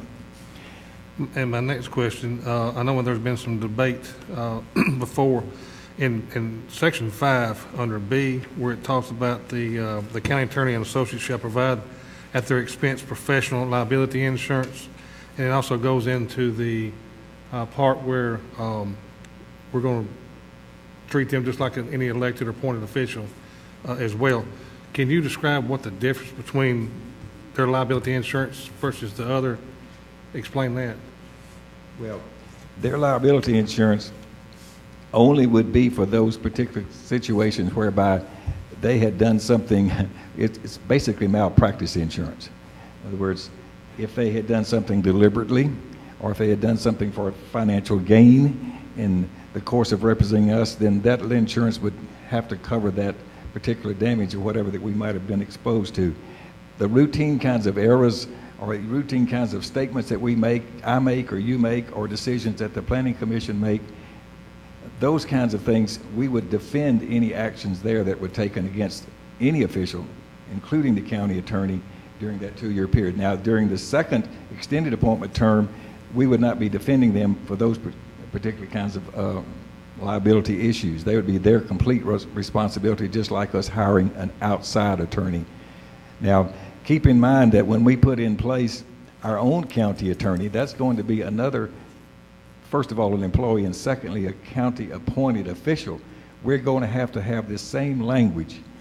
It's in order to attract anyone to serve in the role of county attorney, you're going to have to defend them against liability claims the routine liability claims that come forward from time to time, just like we have to defend each of you individually.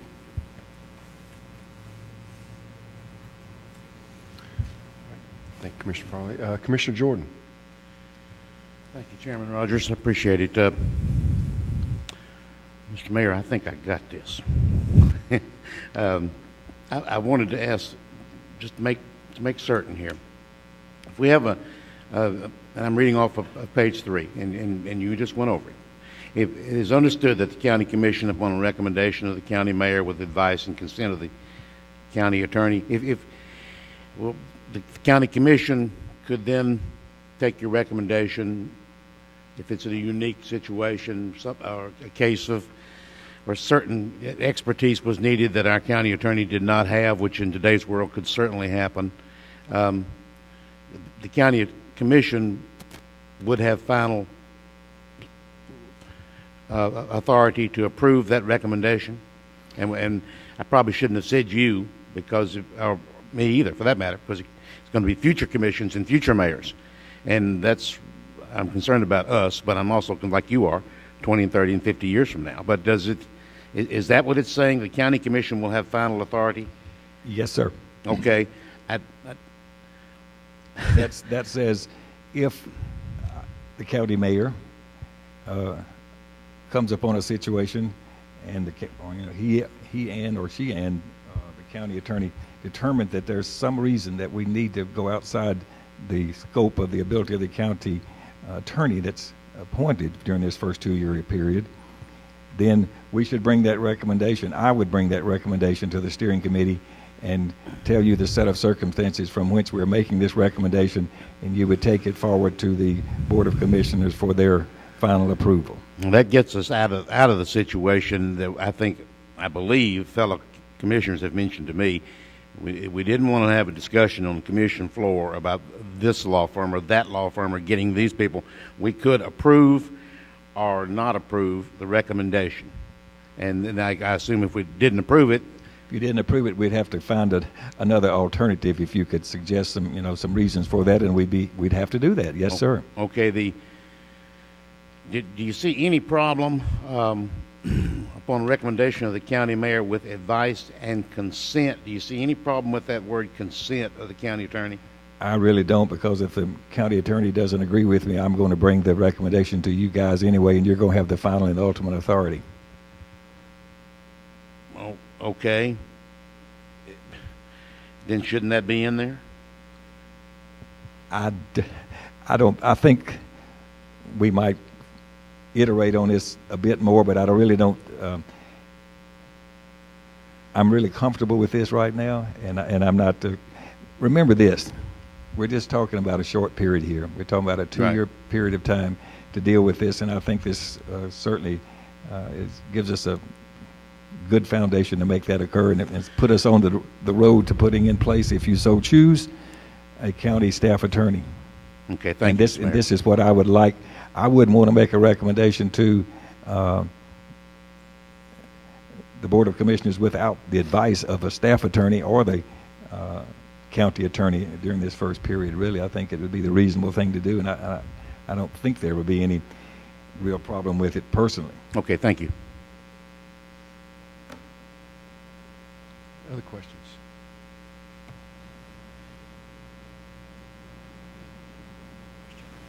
Yes, sir. Commissioner Sandlin. Oh, yeah. I just want, I see, I won't call him out, but I see him, Commissioner Williams back there shaking his head. Is there something that you wanted to say? I will say it now. In a note following up with what Commissioner Jordan said, if this thing says that you have to have the consent of the law firm or the county attorney, then we have to have his consent. It doesn't matter what the Board of Commissioners want to do if we do not have his consent, if that's what this says. Well, I mean, that's all very debatable. If you want to suggest, now we're not debating, I mean, I just want to take your feedback. If you want to strike the word consent, I mean, I don't know that that's a deal killer here on this thing or not. But, I mean, I'll take that under advisement. Let me respond to what Commissioner Williams said, and it does trouble me somewhat. The word consent does trouble me somewhat, but and this is something that someone else said, I believe, on the commission floor recently, that if we're going to take, and I guess I better just speak for myself, all right, and then keep in mind that this is going to be another commission's going to deal with this. And we know already it'll be at least 2 new people on there, and maybe many more. And as you're well aware, you got to run for election too. So we're talking about 2 years down the road here. The word consent does bother me, but I kind of like it down in black and white. And the county mayor's name is on the ballot, and he's the one, the highest elected official in this county, or it could be a she, as we well know. I kind of like it that that's the person that's going to make a recommendation. That's just me, and I could be wrong, and I know this is subject for later discussion and debate, and it's going to be a while, but that's why I brought it up.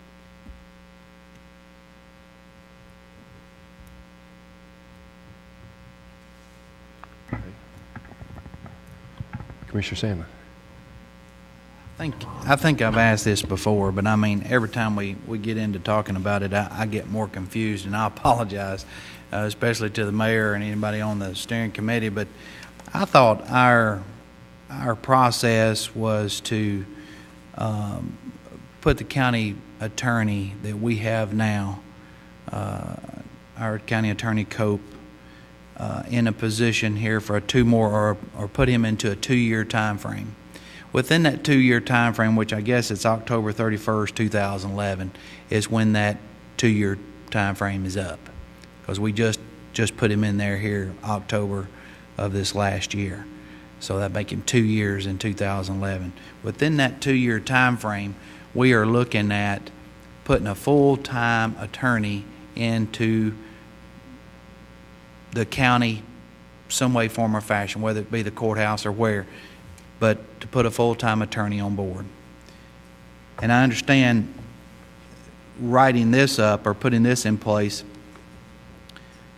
this year until that time frame is up, or, I mean, as far as I know, it could be County Attorney Cope that would, apply for this position. I mean, I don't know who our county attorney would be, but I'm thinking that we're going to have a county attorney, full-time county attorney, on staff, appointed, whatever you want to say, in this building or not, but under our regulations of county attorney, or under our statement of county attorney, by, I say, November the 1st, 2011.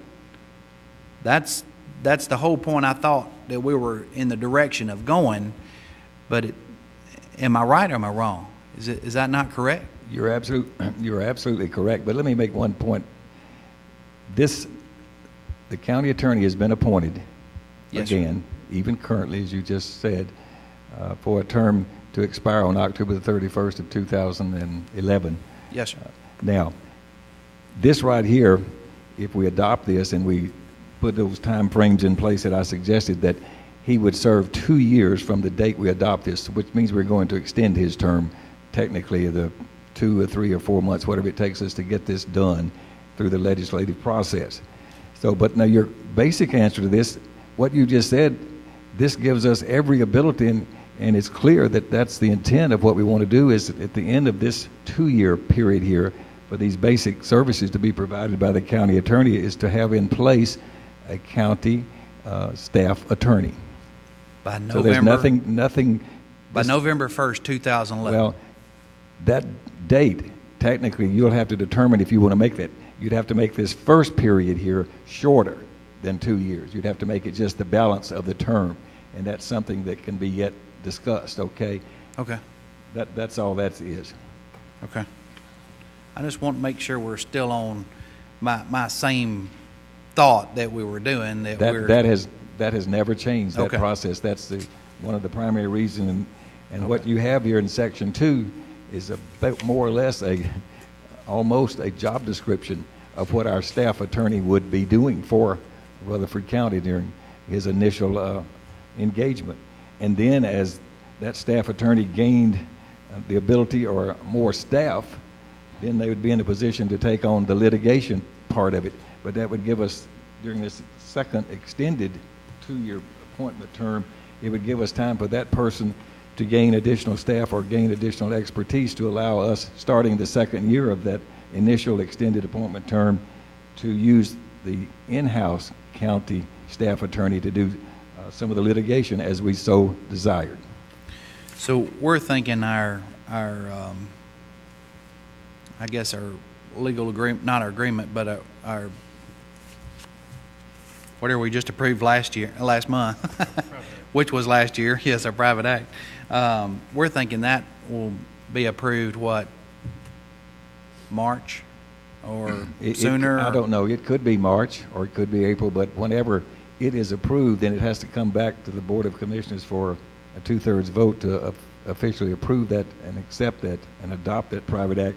And concurrent with that adoption is when you would adopt this legal services agreement.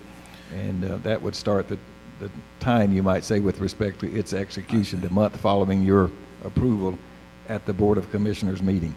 So, Mr. Chairman, our goal here is to try to get this hammered out and approved February or 1st of March then? Okay.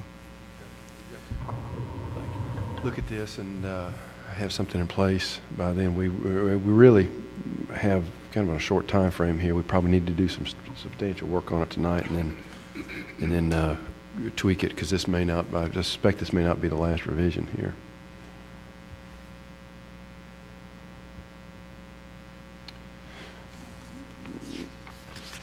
Mayor, I have a couple of issues. In Section 1, we've spoken in terms of 2 terms of appointment, the initial 2-year term and then the extended appointment term. Section 1 provides for successive 4-year terms thereafter, which indicates that it could be extended beyond 4 years. Only the extended appointment term can be extended. Right.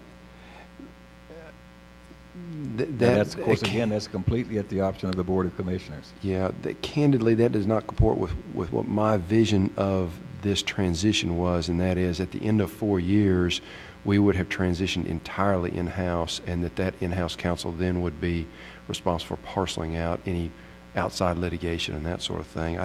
I did not see or foresee the agreement extending beyond 4 years. So what I'm getting at is the language that says, and any successive 4-year term thereafter would be deleted in this agreement. What you're saying has more flexibility than you wanted it to have. You don't want that flexibility for the next Board of Commissioners to have the ability to maybe to extend it if something goes awry. Well, they would have the ability to extend it, but it would be through a new agreement. That certainly can always be done, yes. And then the other issue is, or the next issue is under Section 2, Paragraph A.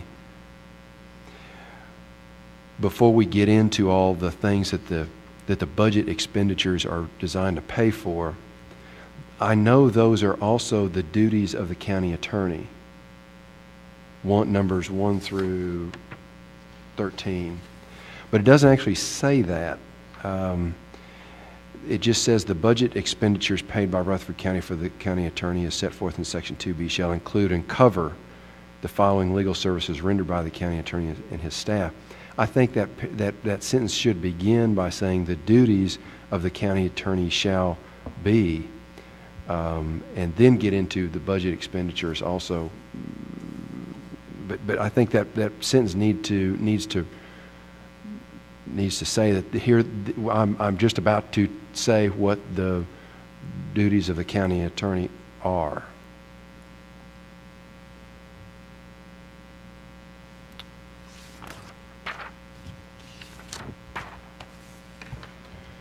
I mean, that's a point well taken. I mean, that could be revisited. I mean, it does nothing to the in actual substance of it, context of the overall duties, but we could clarify that if that would be helpful. Under paragraph 2C, litigation and extra services, we're talking about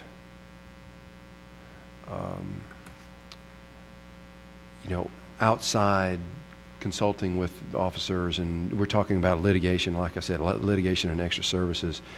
This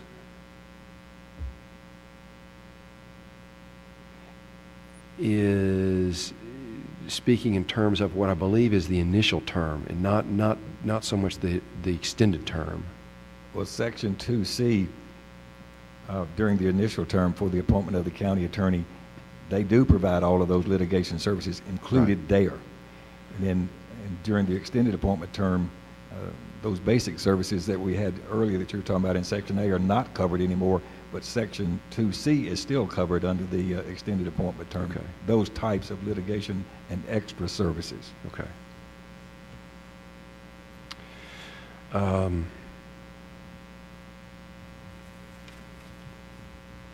I think I hear Commissioner Jordan, Commissioner Williams maybe, and probably have the same concern about the consent phrase upon recommendation of the county mayor with the advice and consent of the county attorney. I certainly want and welcome the advice of the county attorney. I'm not sure about the consent of the county attorney.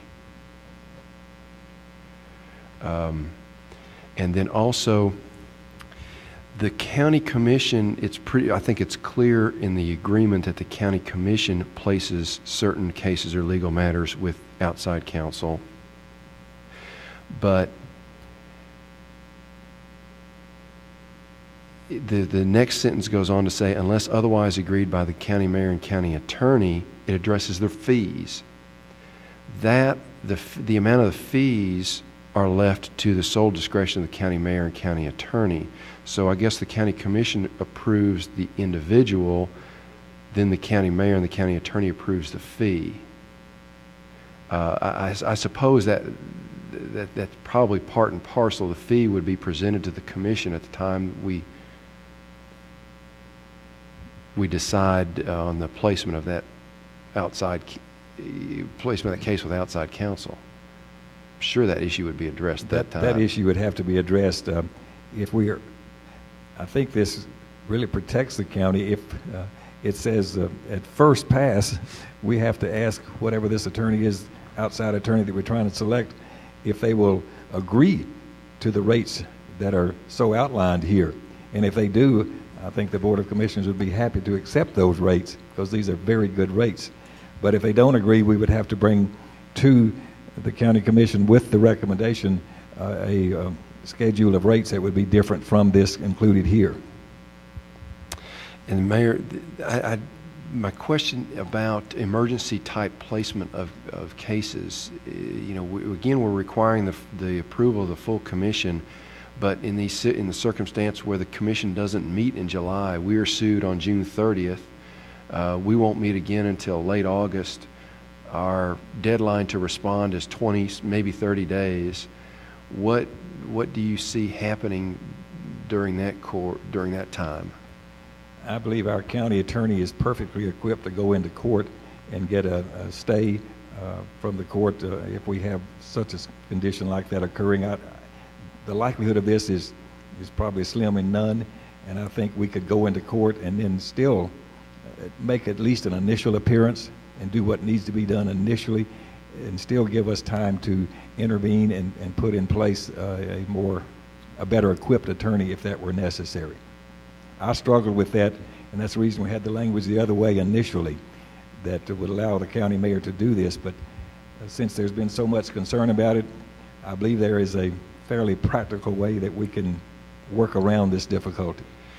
I'm worried that there are situations where the county attorney may have a conflict, and it's just flat prohibited, strictly prohibited, that he or she would appear in court on behalf of the county against a client that he or she has represented in the past. I think that even a very limited court appearance like that could be contrary to the rule, the disciplinary rules. What I would like to see is language that talks about discretion on the part of the county mayor to put in place or refer matters outside the county attorney, but that decision be later ratified by the full commission is, I guess, as soon as possible. I think you, county mayor, need to have the discretion to refer matters to outside counsel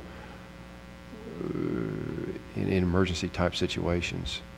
Well, let me, initially, my first pass at making this modification to try to make it more palatable with what it appeared a number of commissioners were saying and other people, I had it structured whereby the county mayor would be authorized to do that, subject to the county commission after the fact within 30 or 45 days overturning the county mayor's recommendation and appointment of an outside attorney. That's the way I had it structured, but I have gone the extra mile to try to give the county commission all of the authority and approval process that it appeared that it wanted. But I had the language just as you're describing in here earlier. Can't please everybody. Can't please everybody all the time, right? Can't please everybody all the time. No, I can't. And I'm willing, since this is a short period of time, 2 years, I'm basically, assuming I'm still here, willing to take a bit of exposure here for that happening. And I believe we can, with the county attorney, we could find a legal way to manage our way through the process if that were to happen.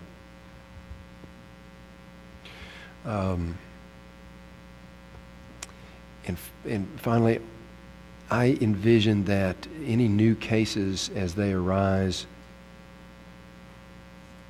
I take that back. Okay. The first year of the extended appointment term, all new litigation remains with the county attorney. In the second year of the law firm, he's not the county attorney. I want to make that clear. During that first year of that initial extended appointment term, it remains with the law firm for that first year. And in the second year of the extended term, new cases as arise can be parceled out. Okay. It can be parceled to an in-house staff attorney if we have progressed that far in the delivery of our services, legal services, by our in-house staff attorney. This gives us a good transition period to put the person in place by the end of 2 years and develop the ability to handle the litigation a year. It'll take him probably a year to, or she, to get in position to be comfortable with the basic legal services piece of it, and then they can be in a position to move forward with supporting additional litigation.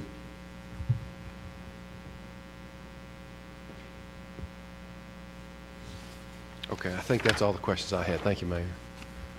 Thank you. All right. Any other questions from the committee members? Okay. Well, I encourage you to give me more feedback, more specific feedback before next meeting time, so we can revisit this again and begin some serious evaluation and discussion on how we're going to get this put forward in some final form. Yeah, I agree. We need to, I think, have some specific language. We've had thoughts thrown out and concerns, but probably we need to reduce that to some specific language that committee members would like to see and commission members would like to see in the legal services agreement. Commissioner Williams, I know, has some comment. I just have one thing that I would like to see. Back when we first started talking about this, Commissioner Schaefer brought up a question about could we see an analysis, a cost analysis, or a comparison. It wouldn't be like a big spreadsheet, but I know that the mayor on several occasions has talked about this being a cost savings for us over, because we currently have a legal agreement that's in place till October 2011, and why this would be, where the cost savings would be, and kind of in a simple one-page document or two, just to kind of see exactly where we are saving money in this and why this is a better thing. Because in looking at this, my mind is not going to that, but maybe if it's down in black and white, it would make me be able to understand that a little more easily. I know some of that work has been done in the past, and Mayor, maybe we can dust that off and get it back in a format that can be presented to the committee members and commission maybe next month. Yeah, I already have that where we could outline that in a half a page and tell you where the savings are precisely as best we can. I want to refocus the whole process here. This document, for the first time in the history of this county, defines what a county attorney should do and will do and could do for us. And I don't want us to lose sight of the fact that we're putting in place something that we can build on, something that we must have.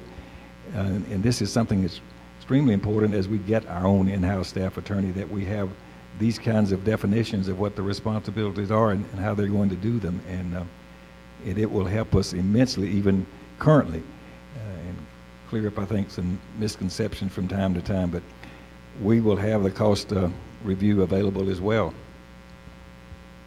All of the commissioners have been given the same information that you have, every single one of them already. Excellent. Okay. Also, I know members of the Rutherford Neighborhood Alliance are here tonight. They have contributed to the formulation of the private act, and just like with the private act, we would welcome and hope for their input on the legal services agreement. Specific input is I guess better than general input, and that by that I mean specific language. We had actually, I think you all had actually provided us with a redline copy of a private act when we were looking at it. We would be glad to entertain that with regard to this new legal services agreement as well. So if you can get that information to us, if there are any suggestions before the next steering committee meeting, we'd be glad to take a look at that, discuss that. All right, thank you. I would like, following up with that, I'd like for this group, if whatever they have, I would like to have that presented to me at least in some advance before we get to the next steering committee, so we could iterate on this and make this a bit more interactive and timely. Good point. Commissioner Jordan. Mr. Mayor, are you or Mr. Chairman, on page 3 there, what we were talking about earlier about the consent of the county attorney, are we looking to advise the mayor tonight to revise that? Is a motion proper to do that, and then a vote on that one thing proper, or should that be handled in another way? I mean, yes, we'd be more than happy to entertain a motion on that. Take the temperature of the committee. Well, that being the case, then I will move that we revise that sentence, and it's easy enough. It is understood that the county commission, upon a recommendation of the county mayor, with the advice of the county attorney, etc. In other words, I'm taking out the words "and consent." On page 3, right in the middle of the page.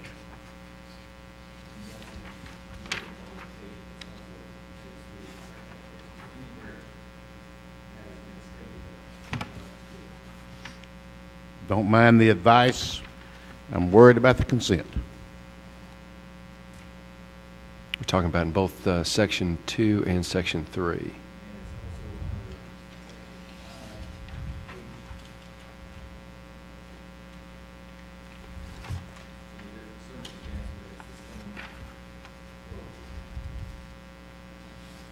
All right, we have a motion. Is there a second? All right, any further discussion? If not, all in favor say aye. Aye. Any opposed? Okay, we'll forward that motion on. All right, any other questions, comments? Can I, maybe just for my own reasoning, try to paraphrase what this legal services agreement is doing? It's going to cover the next 2 years with our current county attorney. And it's setting a foundation for a legal services agreement with our in-house county attorney when that is hired. And it's also giving us some flexibility to form a transition period after that initial 2 years if we deem that that's necessary. Is that basically what this thing is doing? Yes, sir. That's exactly what's happening here.